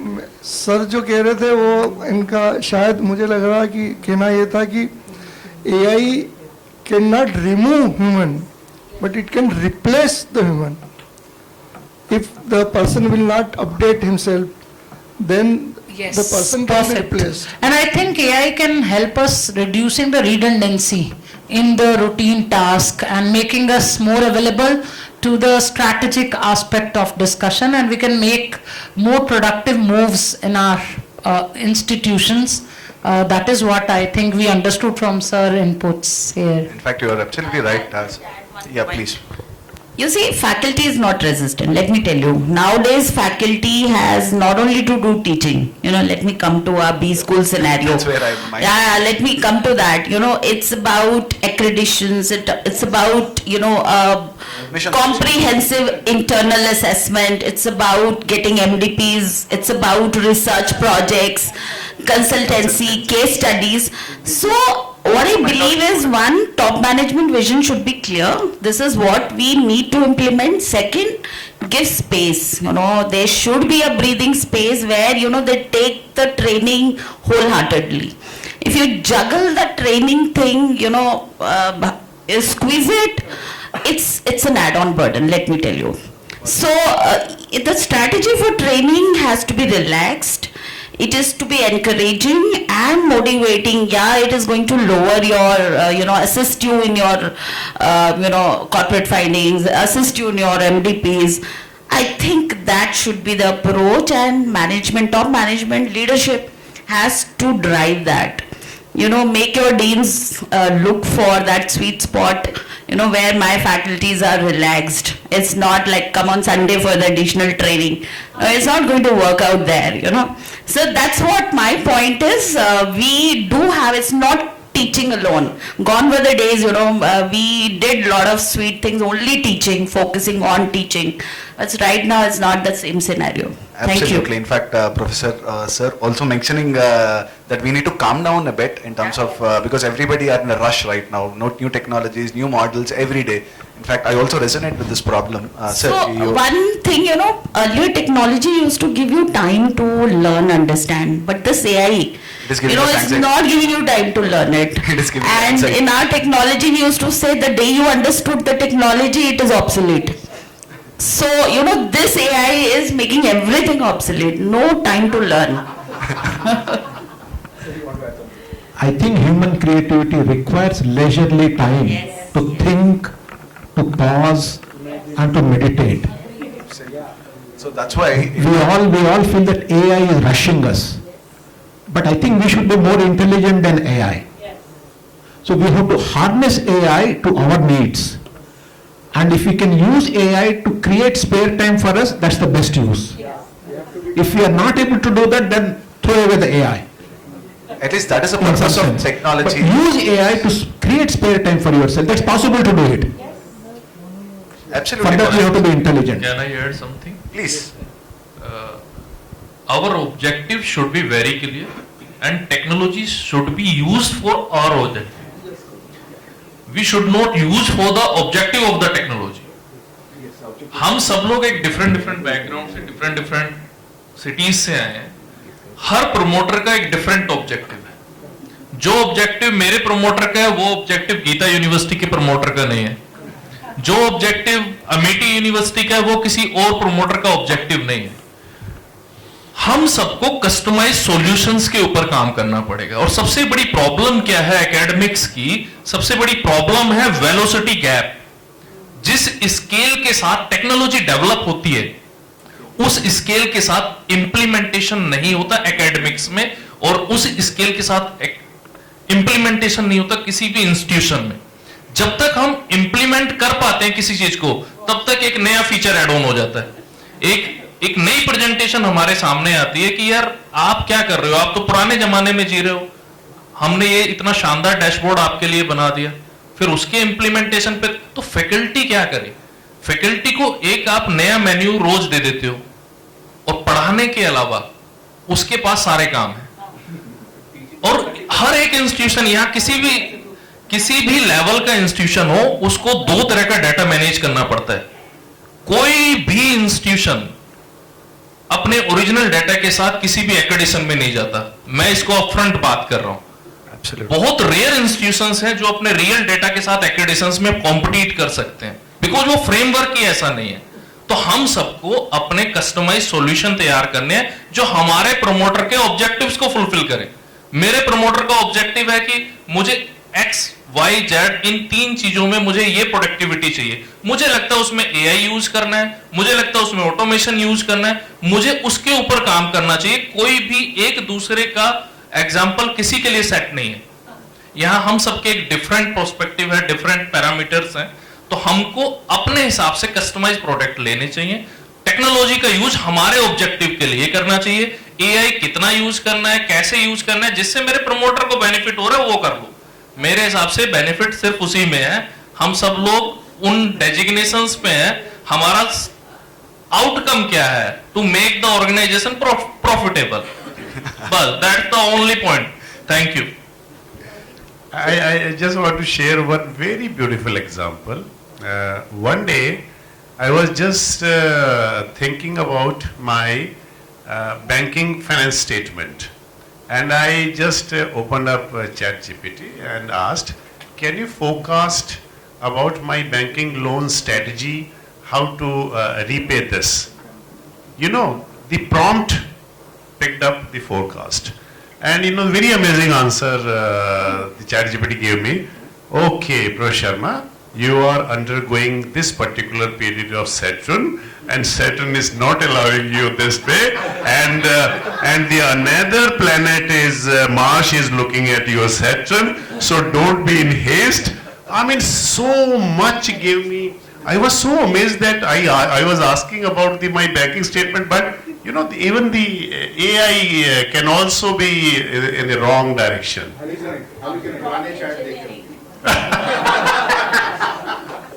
As Sarna jo example diya, so I am having one more example by using the AI. I just ask AI कि please write me an article in 200 words with 10% plagiarism. Okay. Right. I got the article within seconds. I checked in my Turnitin account and it shows it is a 100% plagiarism is there. Okay. Then I again tried. Give me 20%. Again got the answer 100% plagiarism. Then suddenly something clicked in my mind. I just deleted my article. What I wrote on there, I asked to give me, deleted from the AI, and then I again questioned, now because now it is in memory. Give me the 0% plagiarism, and immediately I got the 0% plagiarism article in Turnitin, not in the AI. I checked in the Turnitin, it was the 0% plagiarism. So it is not that I will ban the AI to use in the research. AI will give me a 0% plagiarism article or research if I am giving tons. So technology is at tons high actually. Only we need to know how to use it. And we find the solution at our level that people are using it wrongly or right. Perfect, sir. I think this summarizes all our conversations. I think unknowingly we also finished our next theme. What in terms of the unification, the AI, the data that is need for AI. All of us agree that we needed connected systems now. Right now, I would like to close this. In fact, if anybody has to share anything, please feel free, or I will close this. And I'll next move on to a presentation of what CampX is doing in terms of, I don't want this to be a marketing for CampX, but just that we heard a lot of problems here. In fact, we are a young company who's trying to build an education infrastructure for the country. And most of the problems you solve, we see them every day. We work with close to 100 plus campuses now. We see them every day. We had multiple sessions and understanding why these problems exist in the first place. And we are trying to build a system inside out. In fact, to be cost effective also, not just being a system that increases your budgets at the end of the day. So, please, sir, please feel free to add whatever points. I'll just start the presentation in 5 minutes. Meanwhile, you can feel free to talk. See, we need to clearly demarcate the usage of AI between the processes and for the academics. How you would like. AI for processes is welcome. You do whatever you want with the processes because that makes your life easier. Academics, obviously, all the academic verticals, you have your own checks and balances. Yes, you allow people to use AI, harness AI, as Professor was talking about. Make AI do your job, but don't lose your creativity and originality. So that is where we need to demarcate. As administrators, we need to build systems which clearly insulates the processes of academics and the processes of automation very clearly, where AI is welcome in a few places. In a few places, yes, welcome, to what extent, and how you can still nurture the originality within the individuals. I'm adding to one more point. Okay. Myself, Dr. Dinesh. I'm Associate Dean of Lingas with EPID. Okay. Automation gives efficiency, but intelligence gives effectiveness. We have to focus on effectiveness rather than मैं बस इतनी add करना चाहता हूँ कि जैसे मैंने सीखा कि कैसे यूज किया और कैसे आगे बढ़े हम लोग, हमने जो जो वीकनेसेस थी कैंपस की, मैंने उनको स्ट्रेंथ बनाने पे काम शुरू कर दिया। 2016 में हमारे कैंपस की वेबसाइट तक नहीं चलती थी।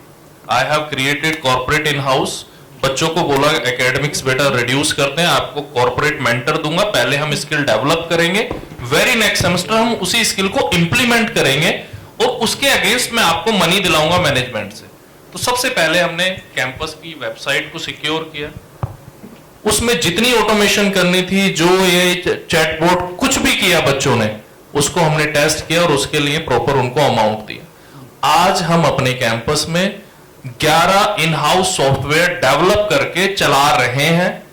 आज अगर इन्वेंट्री सॉफ्टवेयर है वो हमारा अपना बनाया हुआ हमारे बच्चों का है, प्राउडली हमें आज भी उस पर फील होता है कि हम अपने सॉफ्टवेयर बनाकर खुद यूज कर रहे हैं। तो बेटर इज कि जो भी हमारी कहीं कहीं कुछ भी वीकनेसेस है, चाहे उसको आउटसोर्स करो, लेकिन कोशिश करो कि इनबिल्ट उसको क्रिएट करने की, ताकि हम बच्चों को तभी वो कॉर्पोरेट लर्निंग एनवायरनमेंट दे पाएंगे, उनको एक सपोर्ट दे पाएंगे। एंड अभी लगभग हम अपने कॉर्पोरेट लर्निंग इकोसिस्टम से 2.5 करोड़ रुपए का रेवेन्यू जनरेट कर चुके हैं। 800 से ज्यादा प्रोजेक्ट वर्ल्ड वाइड डिलीवर कर चुके हैं उस कैंपस में जिस कैंपस की 2016 में वेबसाइट नहीं चलती थी। आज मैं रोज की 10-15 वेबसाइट डिलीवर करता हूंगा और सारी अमाउंट बच्चों को ट्रांसफर होती है। तो जैन जी के पास बहुत कैपेबिलिटी है, उनको सिर्फ हमें चैनलाइज करने की जरूरत है, राइट डायरेक्शन देने की जरूरत है, एक सपोर्टिंग इकोसिस्टम देने की जरूरत है। They can build anything for you.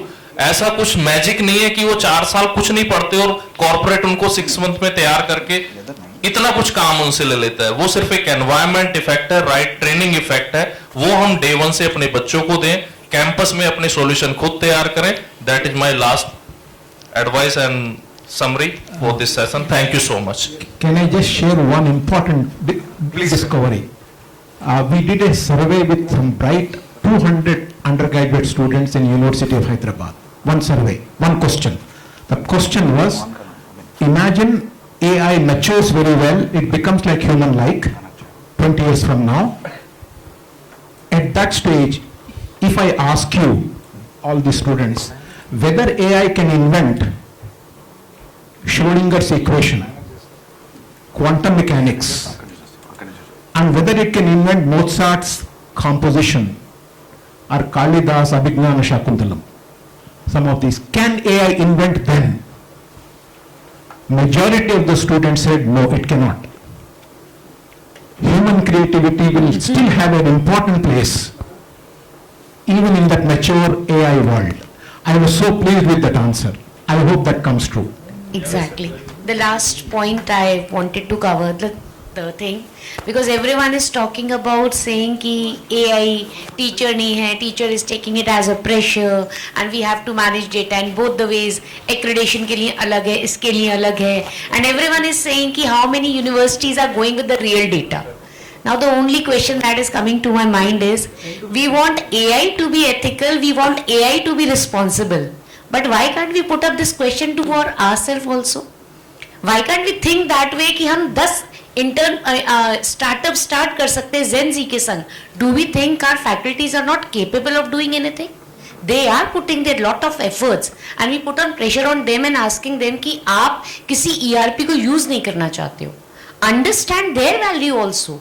Every faculty, every academician I believe is very ethical from mindset. He wants ethical things to be put up. उसका frustration ही सबसे ज़्यादा इसी चीज़ को होता है when we ask them to do something which is not ethical. And then we say you are not using software, you are not implementing that. Once we believe as a leader, क्योंकि I can see all other topmost leaders of NCR region. So I believe that if you all trust that, make management believe this concept कि with a few years of time, span of time, your university can do wonders by having trust of your faculty members. Then we will not have discussion about digitization or automation, because everyone will be moving on to that automation and using any sort of software with the full good mindset.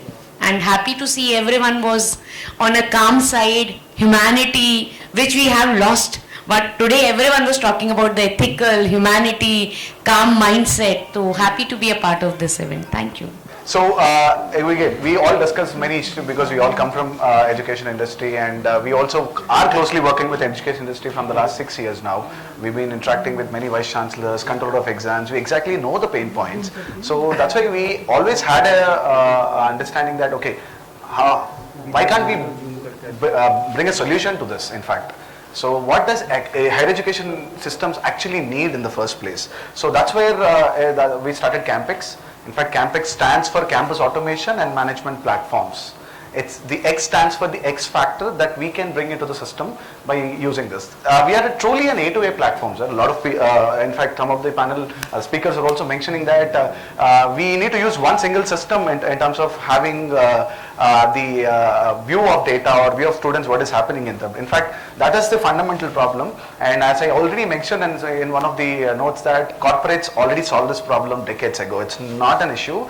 The only problem with higher education institutions is they are not in a linear structure like corporate. So you need it. There are multiple people taking multiple roles here. So that's why you need a system which is built from the it is from the institutions, from inside out. And fortunately, we were able to work closely with some of the universities, having our office in their universities for some couple of years to understand the exact problems. So I'll be honest about, we didn't invent anything new, sir. This is all, we just meticulously studied how universities, colleges function on a day-to-day basis and try to build a digital ecosystem around it that simplifies the campus ecosystem. So as I told you, we work with close to 140, 50 campuses across the country right now, and we deal 8 lakh students as on date using our platform as a complete end-to-end platform. So we only work as an end-to-end ecosystem. At least 70-80% of the product we will deploy in all the institutions that we work with, because the true benefit that CampX can bring out is as an end-to-end ecosystem. So going forward, again, we all discuss these problems. Any typical campus today uses 8-10 different software applications. A lot of people mention that they don't talk to each other. That creates redundancy and data silos are there. And when the management asks for a question like, who is this Rahul Sharma, you get 5 different outputs. That's where the actual problem, we started working out with it. So, and that's why we built CampX. And the complete system is divided into, the CampX ecosystem is divided into 5 systems, starting with the academic ecosystem, the finance, the enrollments, operations, which generally talks about your hostels, transportation, alumni management, help desk within the camp, and also the people. because people play the important, and we also call this as an intellect module, because in this AI era, the only intellect is with the people. Intelligence can be provided by artificial intelligence, but the intellect only comes with us. Professor Rao sir also suggested that the intellect only comes from the human capital that people are investing in right now. So that's more about our product, in fact. And Shrikant, if you can just... So fundamentally, when we started building this tool for institutions, what we observed is the traditional way of building ERPs doesn't work in institutions. The traditional RBAC systems, we call it role-based access control systems. If anybody far from corporate, they would understand these RBAC systems. But these things don't actually work in higher education institutions because of various challenges. So what we observed is, instead of building, and also design plays a very critical role in terms of adoption. We're all talking about how there is a faculty resistance, where they are not involved in terms of being in the process of developing the systems and all of these things. So this is a problem of design. In fact, nobody taught us how to use WhatsApp or Instagram. Even our grandmother use Instagram and WhatsApp these days, because the design plays a very critical role in making the product intuitive enough for people to understand. So if I just see what I have to do on a screen, it's easy for me to understand rather than looking at some 10-page jargon where I have to go through a training process to use a simple software system. So that's fundamentally one of the challenges that we addressed in CampX, where you don't have to go through a training just to use a simple system, because these professors wrote research papers now. It's not that they don't know what it's all about. It's all about, it should be simple enough and intuitive enough for people to understand. So that is one of the main challenges that CampX addressed. That's why we divided the entire system into different workspaces. So each workspace is nothing but the roles that are available in the campus. So if you just go to the product, Shrikant, just shift to the product. We have our own university called MEDA. It's a demo university. We don't actually run a university, but yeah, this is our own university.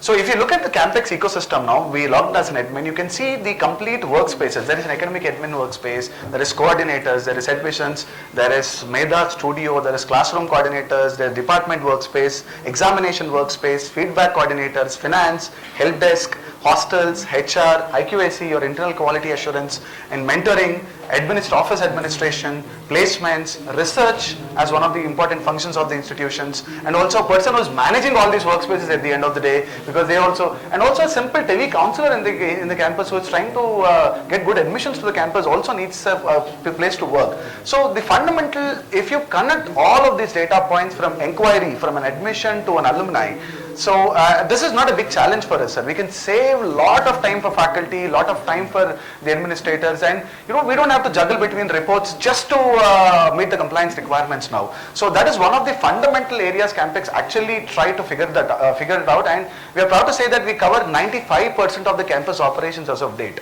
I'm not exaggerating when I say 95%. We actually cover in depth.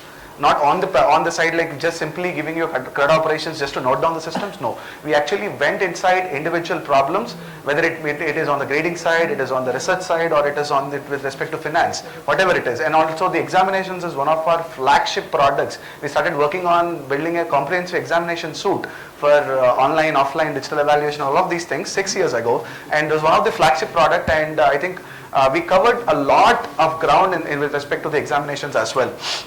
So coming to what we because the entire product is very lengthy, it takes at least 4 or 5 hours for me to give you a demo. So I'll just cover some of the interesting elements of CampX. Maybe I'll also be open to take some of your questions after that, or any things that you want to look at, any pressing problem that you want us to showcase, or how CampX would approach that kind of an issue. And before this, I would also want to clear some of the assumptions that traditionally, because when we entered this market as a new emerging ERP player, we don't like to call ourselves an ERP, but that was a term given to us by the institutions, and we are okay with it until we change the term ERP into a digital ecosystem. So, but we are beyond ERP, because ERP is generally only plan your resources, but we are also helping colleges manage the end-to-end systems now. So CampX goes beyond ERP, and also a lot of discussion also went through in terms of customizations. So customization is not an optional thing in institutions, what we believe, because as sir was mentioning, it was just like every institution has their own DNA. Every institution works independently. even though they follow the same norms, same criteria defined by NAC, UGC, NP, whatever committee you say, but every institution functions on their own now. So to address this problem, so customization is not a option, but it is mandatory for us in every institution. So that's why CampX took a conscious decision of not charging our customers for customizations. We never have an item called customizations for our customers, because that's a tuition fee that CampX as a company pays to these colleges for actually telling us what we want. So that's how we look at building the systems, and it greatly helped us to understand what exactly these institutions want. So we are a young team. Our average age of the company is around 24, 25 now. So we are a team of 60 people trying to build the education infrastructure of the country in terms of couple of insights that I can actually show you, which CampX, because as I'm telling you, it's an end-to-end ecosystem from admissions to alumni. So we are able to generate certain insights.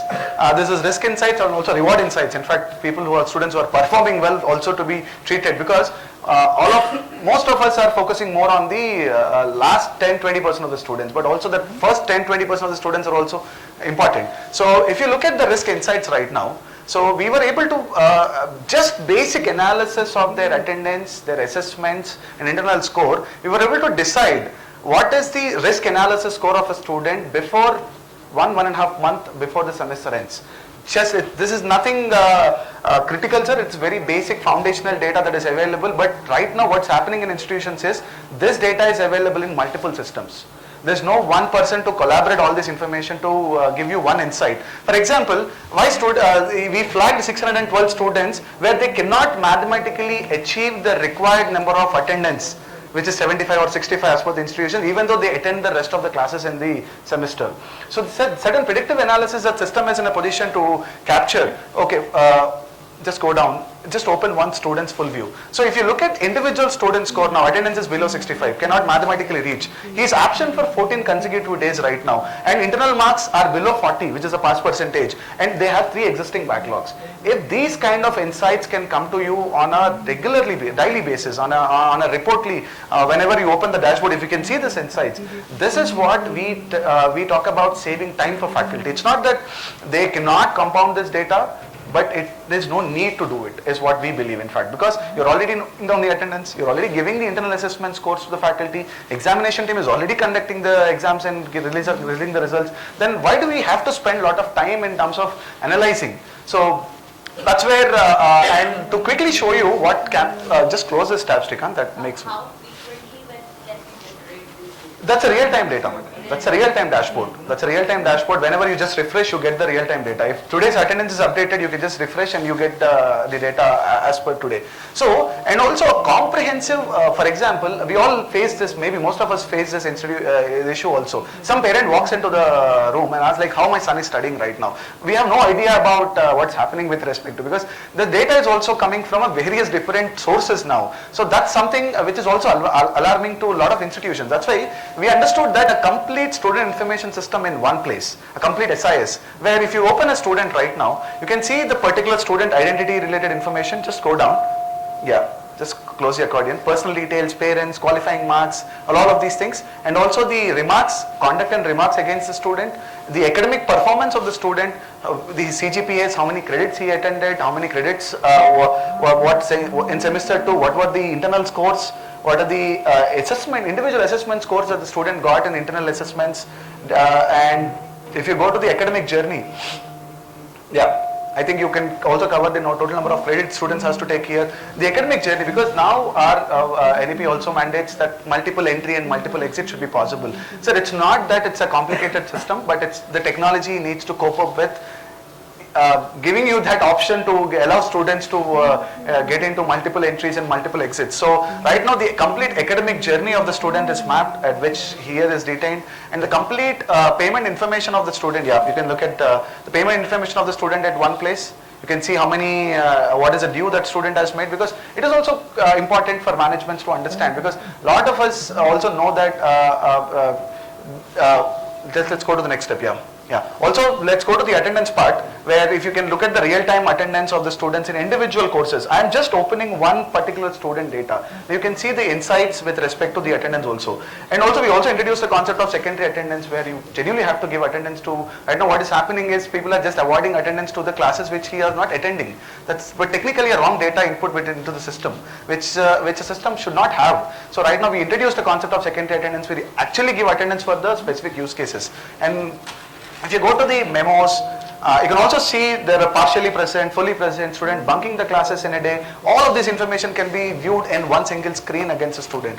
Transport and hostel registrations, if the student is taking at all the memos that are against the student and all the certificates that the student has to submit, or all the original documents that are there. So one comprehensive view. And also CampX also has a digital notice board, which gives you a power to post information, like, because what we felt is, because we are also interacting with students regularly, all of the modern the people are more used towards the social media. They're used to this reels, or used to scroll down and get the information, right? So CampX also adopted a simple digital notice board. If you look at our mobile application, it is like nothing but a social media feed. But this gives you information with respect to your institute, not what's happening on the outside. So, and a simple AI, because people hesitate to write a lot of information. That's why a simple AI to kind of give you seminar tomorrow on AI, I request students to gather in hall 1. That's it. Now the AI will help you write the post, write the content, put everything together, and you can simply post it to the users, and people can consume that on their mobile on a real-time basis. We were not just stopping at this point, because when accreditation committees come to the institutions, they need a repository, they need an information, they need how many events happened, how many people attended to that, and we are also trying to consolidate all of this information and make available as reports, so that you don't have to consolidate them whenever the committees are coming in. Just give them a login and see all the events that are happening. That's well equipped the system is. Not just on the digital notice board, we also have events, club management, all your committees, everything that can be managed in one single place. For example, if you go to a club, you'll also know students can register to the clubs, participate in the events that are happening in the club, and whatever the footprint of whatever is happening is also tracked now, so that there is no manual redundancy or a second person needs to update that back into the system. So the only way that we imagined the system is, it is decentralized. 100%, because a lot of individual users have to contribute independently, but the data needs to be centralized. You don't need to work on multiple data points. It's a single source of truth from admissions to alumni. The same student record which stays from the admissions to alumni. If there is no duplicate in the data, there is no problem with respect to the analysis also. In fact, we are able to achieve that kind of automation. Just close on the left side. So right now, I'll also cover certain points with respect to how our how we are using AI and how are we leveraging AI in terms of, because one point that it's a takeaway for us, and also we also believe that AI is a powerful tool in the hands of subject matter experts or faculty or the administrator. It is not to replace them. And we also give this example many times, that it's like imagine a carpenter 50 years back, all manual tools. The same carpenter has power tools now. The carpentry skill didn't change, but the amount of production that the carpenter can do right now is exponentially high from the last 50 years ago. So that's how we look at AI. It's a powerful tool in our hands to expedite our process, expedite the way we are working in. So in this process, one thing which bothered us a lot in the last 5 years is, universities and colleges are dependent on third-party companies for content a lot, sir. This is something which bothered us also, because they're just buying content from the outside. It's not that they don't have the capacity or capability to make that content internally, they don't have the time to do it. As madam was rightly mentioning, they're already occupied. They're not just teaching. 70% of their time is going to rest of the work, not on teaching, not on mentoring students. So that's why we understand that, why can't we give a tool to these faculties or to the subject matter experts in the college to make sure that content is industry ready. It's just how can they build courses on real time. Because they already have a lot of syllabus, a lot of content with them. It's just that they need the right, and using the typical ChatGPT session outside it's an AI tool that can help you, but it doesn't have any context of your institute, and also it has no context of the programs or the students who already went through that course previous year. So that's one of the biggest challenges that we observed. So we try to build a course builder within our CampX Institute, which also an academic framework which follows all your academic regulations and rules, and it is a collaborative effort for faculty to build courses in this. It is not a replacement. For example, let's take a course like fluid dynamics now. Yeah, if you want, if anybody is interested right now, we can just do a 5-minute exercise on building a small course now. So if any relevant topic, computational physics or automobile engineering, fluid dynamics, all mechanical related, but anyway. But if you suggest a course, I would like to take it up. Anybody? Go with fluid dynamics, yeah. So let's assume that this is a course, sir. What is the first thing we define the outcomes? What a student should learn at the end of this course. So you can see the course, a course code, short name, whatever your the short names and all of these things. And there is a generation steps that we follow right now here. That is one, define the outcomes, define the objectives for the faculty, map it with the graduate attributes that we talk about, the program outcomes, and also in the individual modules and topics which are industry, because we already have the content. It's not, we just have to make this content industry ready now. Just building more exercises now, building more case studies onto this. It's not, the topic has not changed. Just building more content and relevant experiences, relevant exercises is something which takes faculty a lot of time to do when he's teaching 4 or 5 different classrooms. But right now with AI, I think it becomes easier for them to do it. So right now, how are we generating, how are we making it a collaborative effort to faculty to do it? For example, once you go to the outcome, if you already have an outcome, please add them here. Or else, AI will ask you, when students finish this course, what do you most want them to be able to do with fluid dynamics? Apply standard formulas to textbook problems, analyze real engineering solutions, or something else? Sir, can you just add on? So now, because these particular fluid dynamics course exist in your system from over a period of 10 years, maybe whenever the first course got introduced, the system also has the knowledge of what are the results, how students performed over a period of time on this particular course, and also has a knowledge on how this particular course is taught in the world universities and how it is being taught in different countries also, and also in our IITs. So we built the prompt in such a way that, next question, what industry or application area do most of your students end up working in? For example, oil, gas, HVAC, because you would have that kind of data with you. Okay, we have that kind of data. So that now the course will be relevant, so that the next time if people read this particular course, they'll be more industry ready towards what they are previously on. So like example, add something, oil and gas. Please, yeah, just put it now. Yeah. So basically, this is a collaborative effort for you to generate the course outcomes. Then just go a little faster. I think, yeah, that's enough for now. Yeah, continue. So now with this information what we gave, and the kind of data system already has on fluid dynamics. So you can see the outcomes that are generated. So there are 6 outcomes the system has generated, mapped it with the relevant CO and PO levels as per this, and also applied the Bloom's taxonomy there. And all of these taxonomy levels are also configurable. It's not that we have defined a structure for the comfort of this demo, but yeah, it's all configurable at the end. And if you have any problem with one of the outcomes, for example, apply the continuity equation, material deviation, because you started just with the course, you started with outcome. You then generate, we'll speed this up so that we all understand. So now you are generating the objectives that help the faculty to actually prepare for these particular sessions. You can have a syllabus copy or syllabus PDF, whatever it is.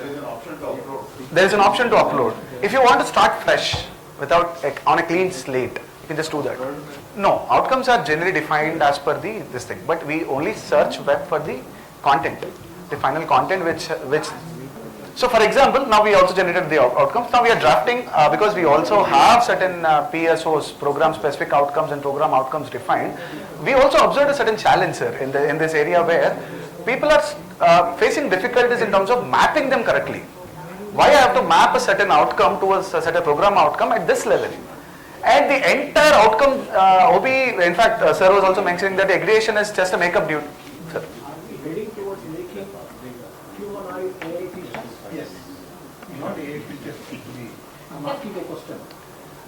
We believe the teachers should also be more of mentors, facilitators. This thing can do it. This thing can do it if you want. Yeah, this thing can do it, sir. But it's I didn't exactly get your question. Yeah, but yeah, just drafting. So it's all about like for example, the same exercise takes 2 months of time. Right now, can be done in 2 hours of time. That's the only agenda of what CampX is trying to bring here.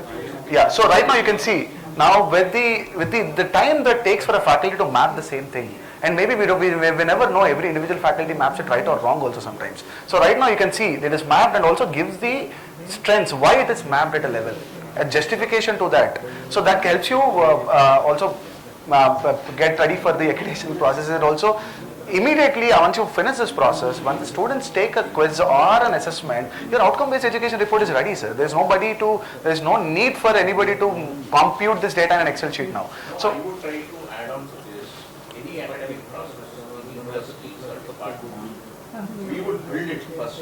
We would say, when we are designing a curriculum, we say what is the importance of the curriculum and why have I introduced this specific. Exactly. Yeah. That is the freedom of the teacher. I would have answered all these questions there. And only thing is I am giving the prompt to the machine and try to automate the whole thing so that I get the final picture.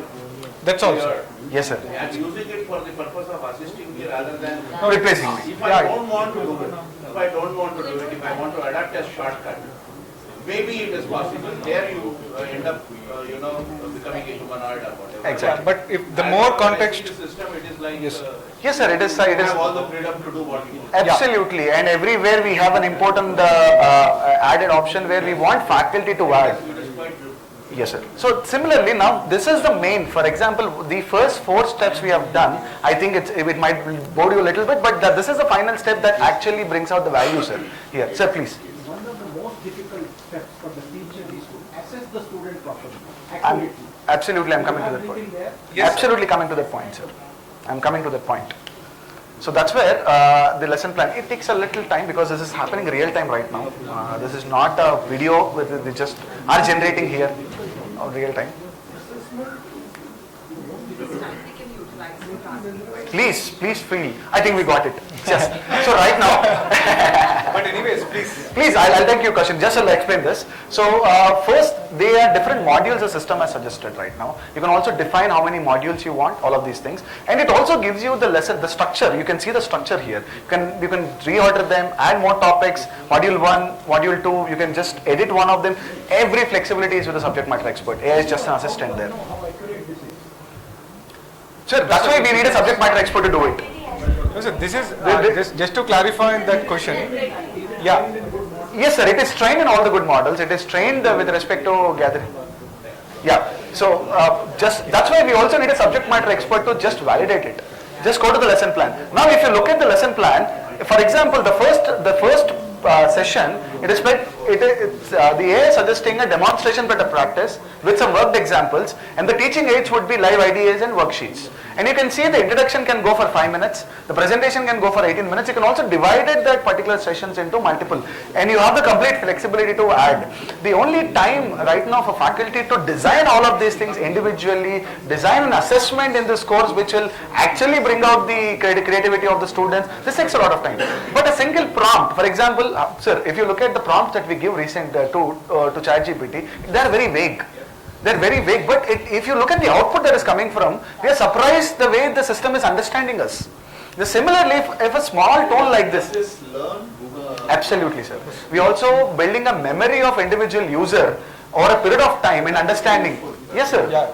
Sir, and in fact, I'll come to some of the key points that we wanted to discuss also here. Yeah, that's how. And finally, if you go to a content, this takes at least 20 minutes for us to generate, so show something, an existing content. So it generates every bit of information finally in terms of different kinds of teaching and learning tools, assessments, flashcards, mermaids, flowcharts, and also compilers.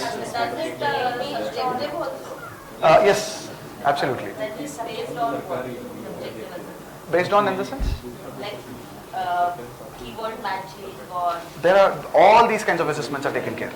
AI-based assessment. All AI and faculty. If you want me to answer like how students take this assessment. Subjective assessments are like where we write paragraphs. Exactly. Not MCQ. I understand. That's why this LMS is also available for students in their web portals. You can actually write there. So subjective assessment. Once you show the content, just show the content, Srikanth. I think. If you look at, I'm just showing you one of the content. Yeah.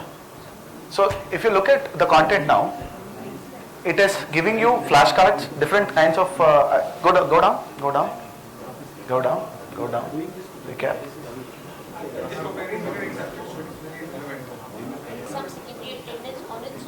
it can get on its own, because we also gave an attendance event app where as soon as a student registers for an event, you get a QR code. There's an event coordinator who can scan that and the attendance is marked now. That's the reason we added a secondary attendance.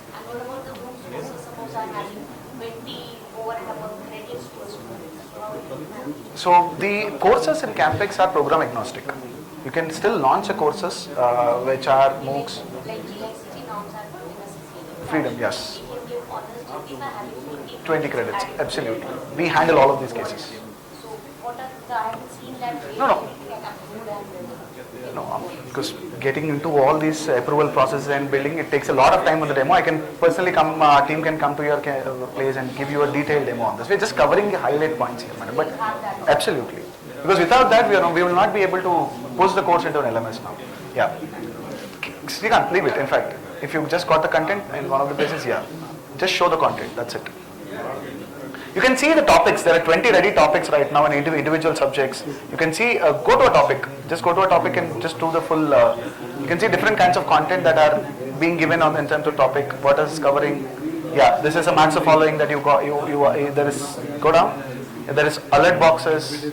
There is also a reveal answer. A simple questionnaire, scratch cards. Yes, there is also a quiz at the end of the. Yeah, there is flow charts and there is a flash quiz. So, sir, just wanted your attention here. So, we all, maybe you can agree or disagree with me in terms of, but what we observed in terms of the outcomes is, it is always a postmortem. It is always a postmortem. And by the time you compute the data, the students are out. You can only do a good, you can do improvement for the next upcoming batch, nothing you can do. But CampX is in a position right now to give you real-time outcomes. The real-time outcomes of a student. Just the way we are doing it is, once you go through a simple, because the course structure is built in such a way that every topic and question are already backed with the outcomes. By simply giving a quiz to the student, we are able to understand whether this particular guy has understood the teaching that has happened in the, because one question, and if he's answering it in a different way, he understood in a different way, you understand this particular outcome is lacking from this particular student. So that's how the entire intuitive course building is happening, sir, right now. So this is a powerful tool for institutions to real-time generate. Don't depend on these third-party companies, even on companies like CampX, because we have a strong belief, sir, companies come and go, but institutions have a longer lifetime than companies. Maybe our company also will be relevant for the next 10 years. After that, institutions still stay. That's why we are also building a technology that lives longer than a company itself. That's why there's also kind of bothered us when colleges are depending on these companies too much. That's why we build our product in an open source mindset, open source methodology. That's one of the key things that I wanted to say here. And quickly, just show the faculty AI tools and also the research. So I could only cover certain points of the product, but it's in fact, if you have any questions with respect to individual modules or something, I'll take last 10 minutes to quickly show you through around. But once this is done, yeah, this is our new Meda AI assistant. All of us are talking about AI, but one thing that also bothered us in the initial days is these AI tools are not cheap. Everything comes at a minimum $20 subscription, and it's in an enterprise plan it's $25 per user. And any college in India cannot afford for 10,000 users a $25 account a month. And also, if you ask me, I'm coming from a software company where we use AI a lot every day. I cannot imagine my day without AI writing the code. 99% of the code we write today is by AI. And we don't want to go back to writing those functions again. It's happier right now. We're able to design much faster. We're able to iterate much faster. This is a very good place where we are in. The same experience I want all the students to also go through.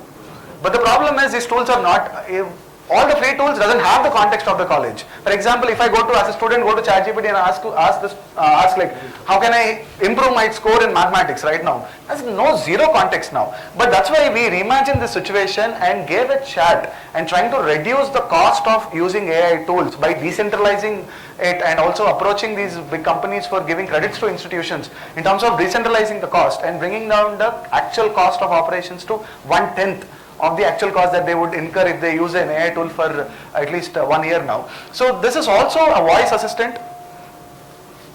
Hello, what can I do for you?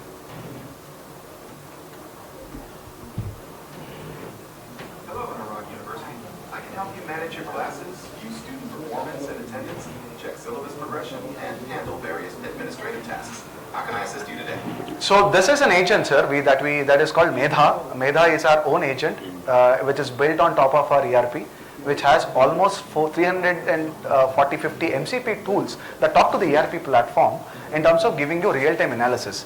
You are in a position to ask Medha who is likely to fail in my subject in the coming semester. So it can pull data from various sources and trying to give you an information right now. This is not an alien science, this is not rocket science. It's simple connecting the data dots into one place and vectorizing it. So that, because LLMs are able to give the aerospace data with you if you ask a simple prompt. Getting insights from institutional data should not be a problem.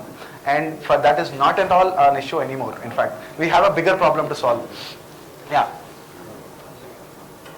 Yeah, Srikanth, you want to add something, please? Yeah. So it also gives you in multiple languages. Yes, sir. Because certain areas where we found out that even though English is very important, the students want to.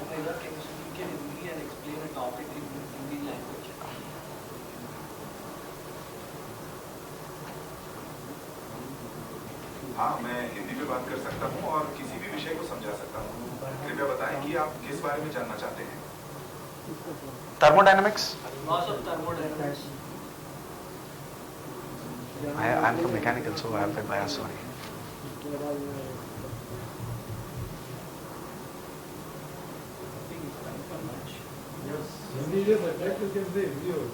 Yeah.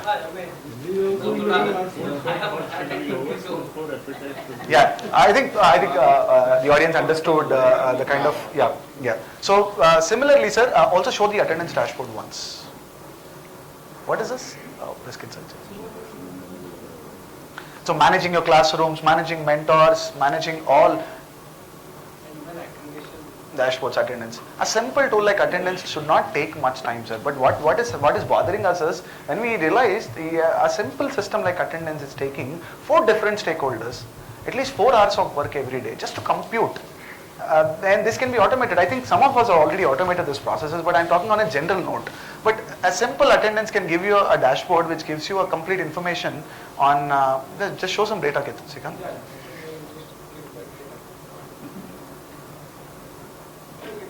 Yeah. So that's with again when it comes to the campus operations, we cover the entire student life cycle, as I'm just telling you, starting from admissions.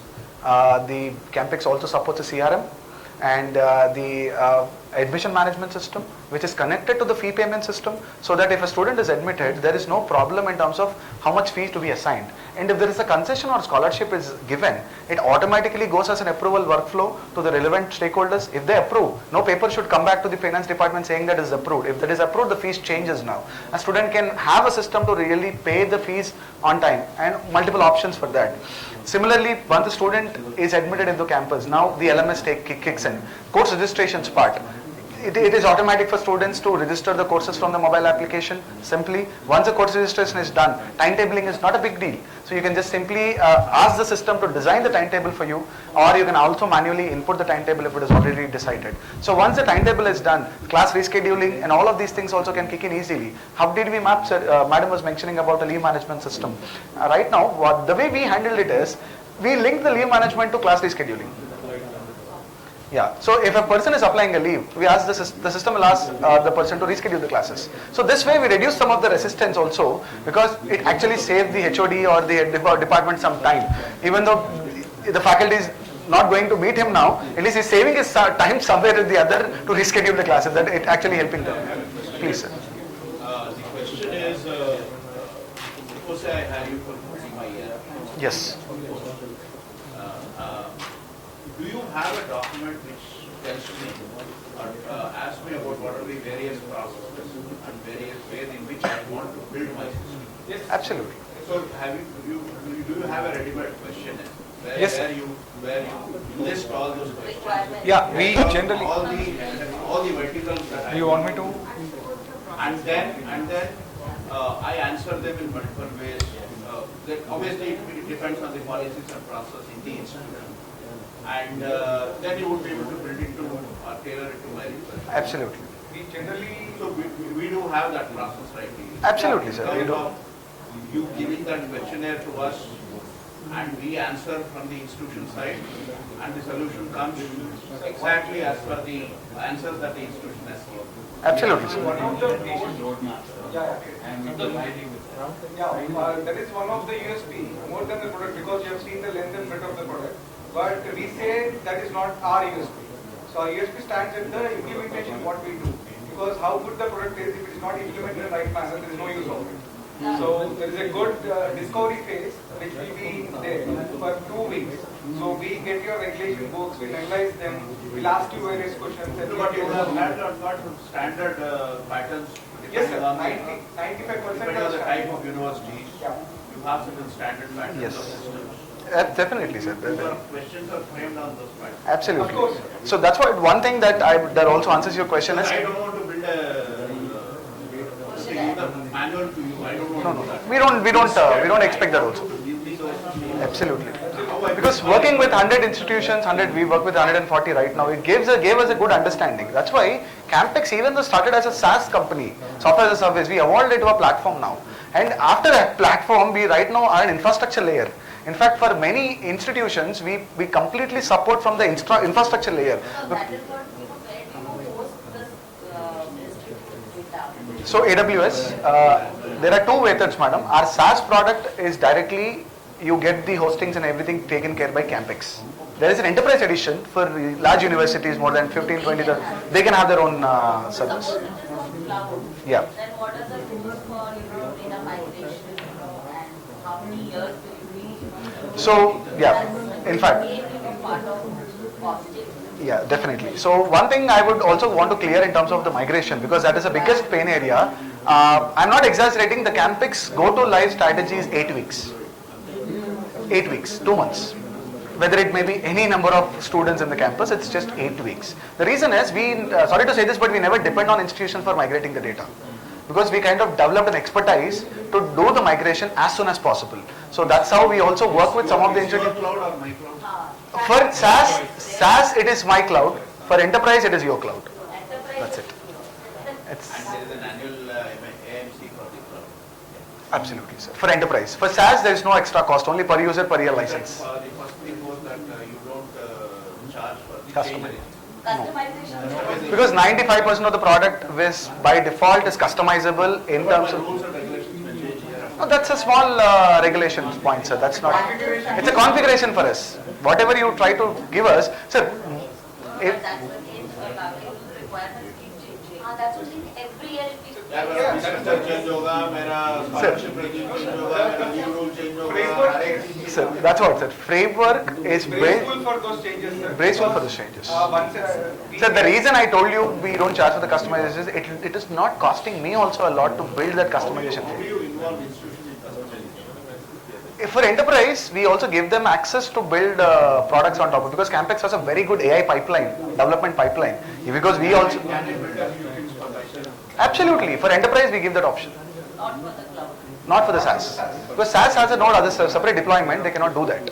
For enterprise, they have a separate deployment, so they can actually do that in fact. And also not just giving them capability to do it, but also training them, because CampX, coming back to the technical architecture of the product, because that also helps you. So we are microservice multi-tenant architecture, sir. In fact, the architecture point of view, there's nothing less than SAP or Oracle that you look at. In fact, Modular in nature? yes, it's a microservice architecture completely. Can I plug and play a few models of yours and That is subjected to understanding of your existing modules, sir. Because right now, because we didn't talk about this much, but DPDPA is also coming into picture.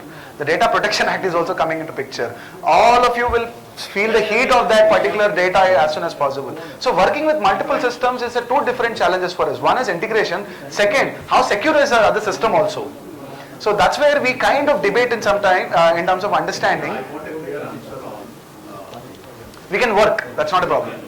It's absolutely, because the entire CampX itself is a modular architecture. So it can easily plug in any system. That's not a problem. We also have plugged in multiple systems now. It's but again subjected to discussion what kind of requirement. How does the source code work? Sir, can I just actually Please. meeting and How does the source code work? The last. Source code work? For source code is logged in escrow. Sir, the reason is that no, sir, actually it is locked in escrow. The reason is if our company ceases to exist, all our customer gets the source code. Until that point, it's a technical debt on your balance sheet, nothing more. Because managing a source code like CampX, you need the expert team of CampX also. But yeah, and we also have a multilingual system, sir. You can use the product in any Indian language that you want. All Indian language, and quickly show the mobile applications. And also, sir, this is some research, if you can show that also, Srikant. It's a small token of gratitude from the Indians. Thank you, sir. Very well. Thank you, sir. All the best. Thank you very much. But you need want people like us to sharpen your system. Absolutely, sir. That's the point of having this roundtable.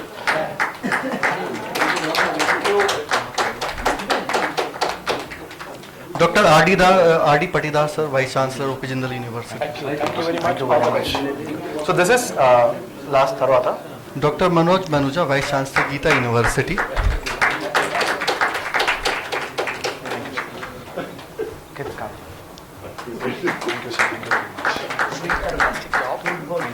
Professor Nagaraj Ramrao, sir, Vice Chancellor, KIET.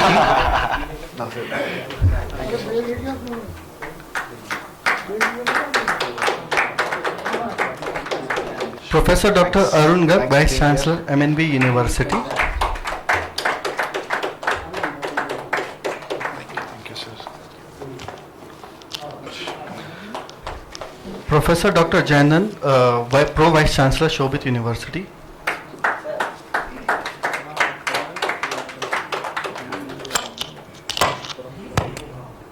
Professor Dr. Satish Chandra Sharma, sir, Pro Vice Chancellor, Babu Banarsi Das University.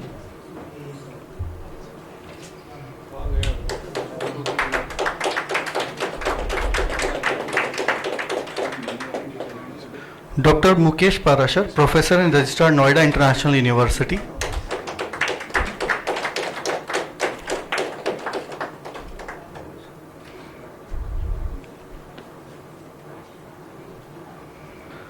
Dr. Pavan Kumar Paras, Registrar, the LNM Institute of Information Technology.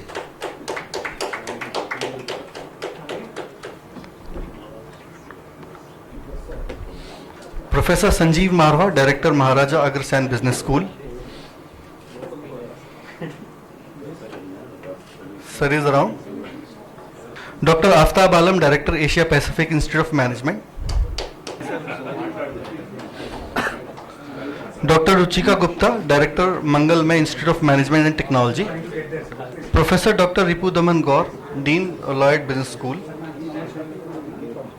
Is she around, ma'am?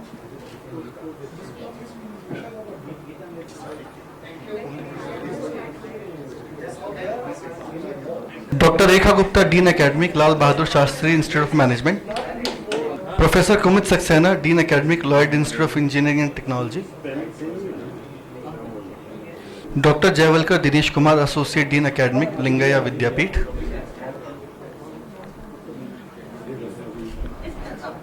I also invite Ankur Gill, Director, sir, to accept the token of thanks from CampX team.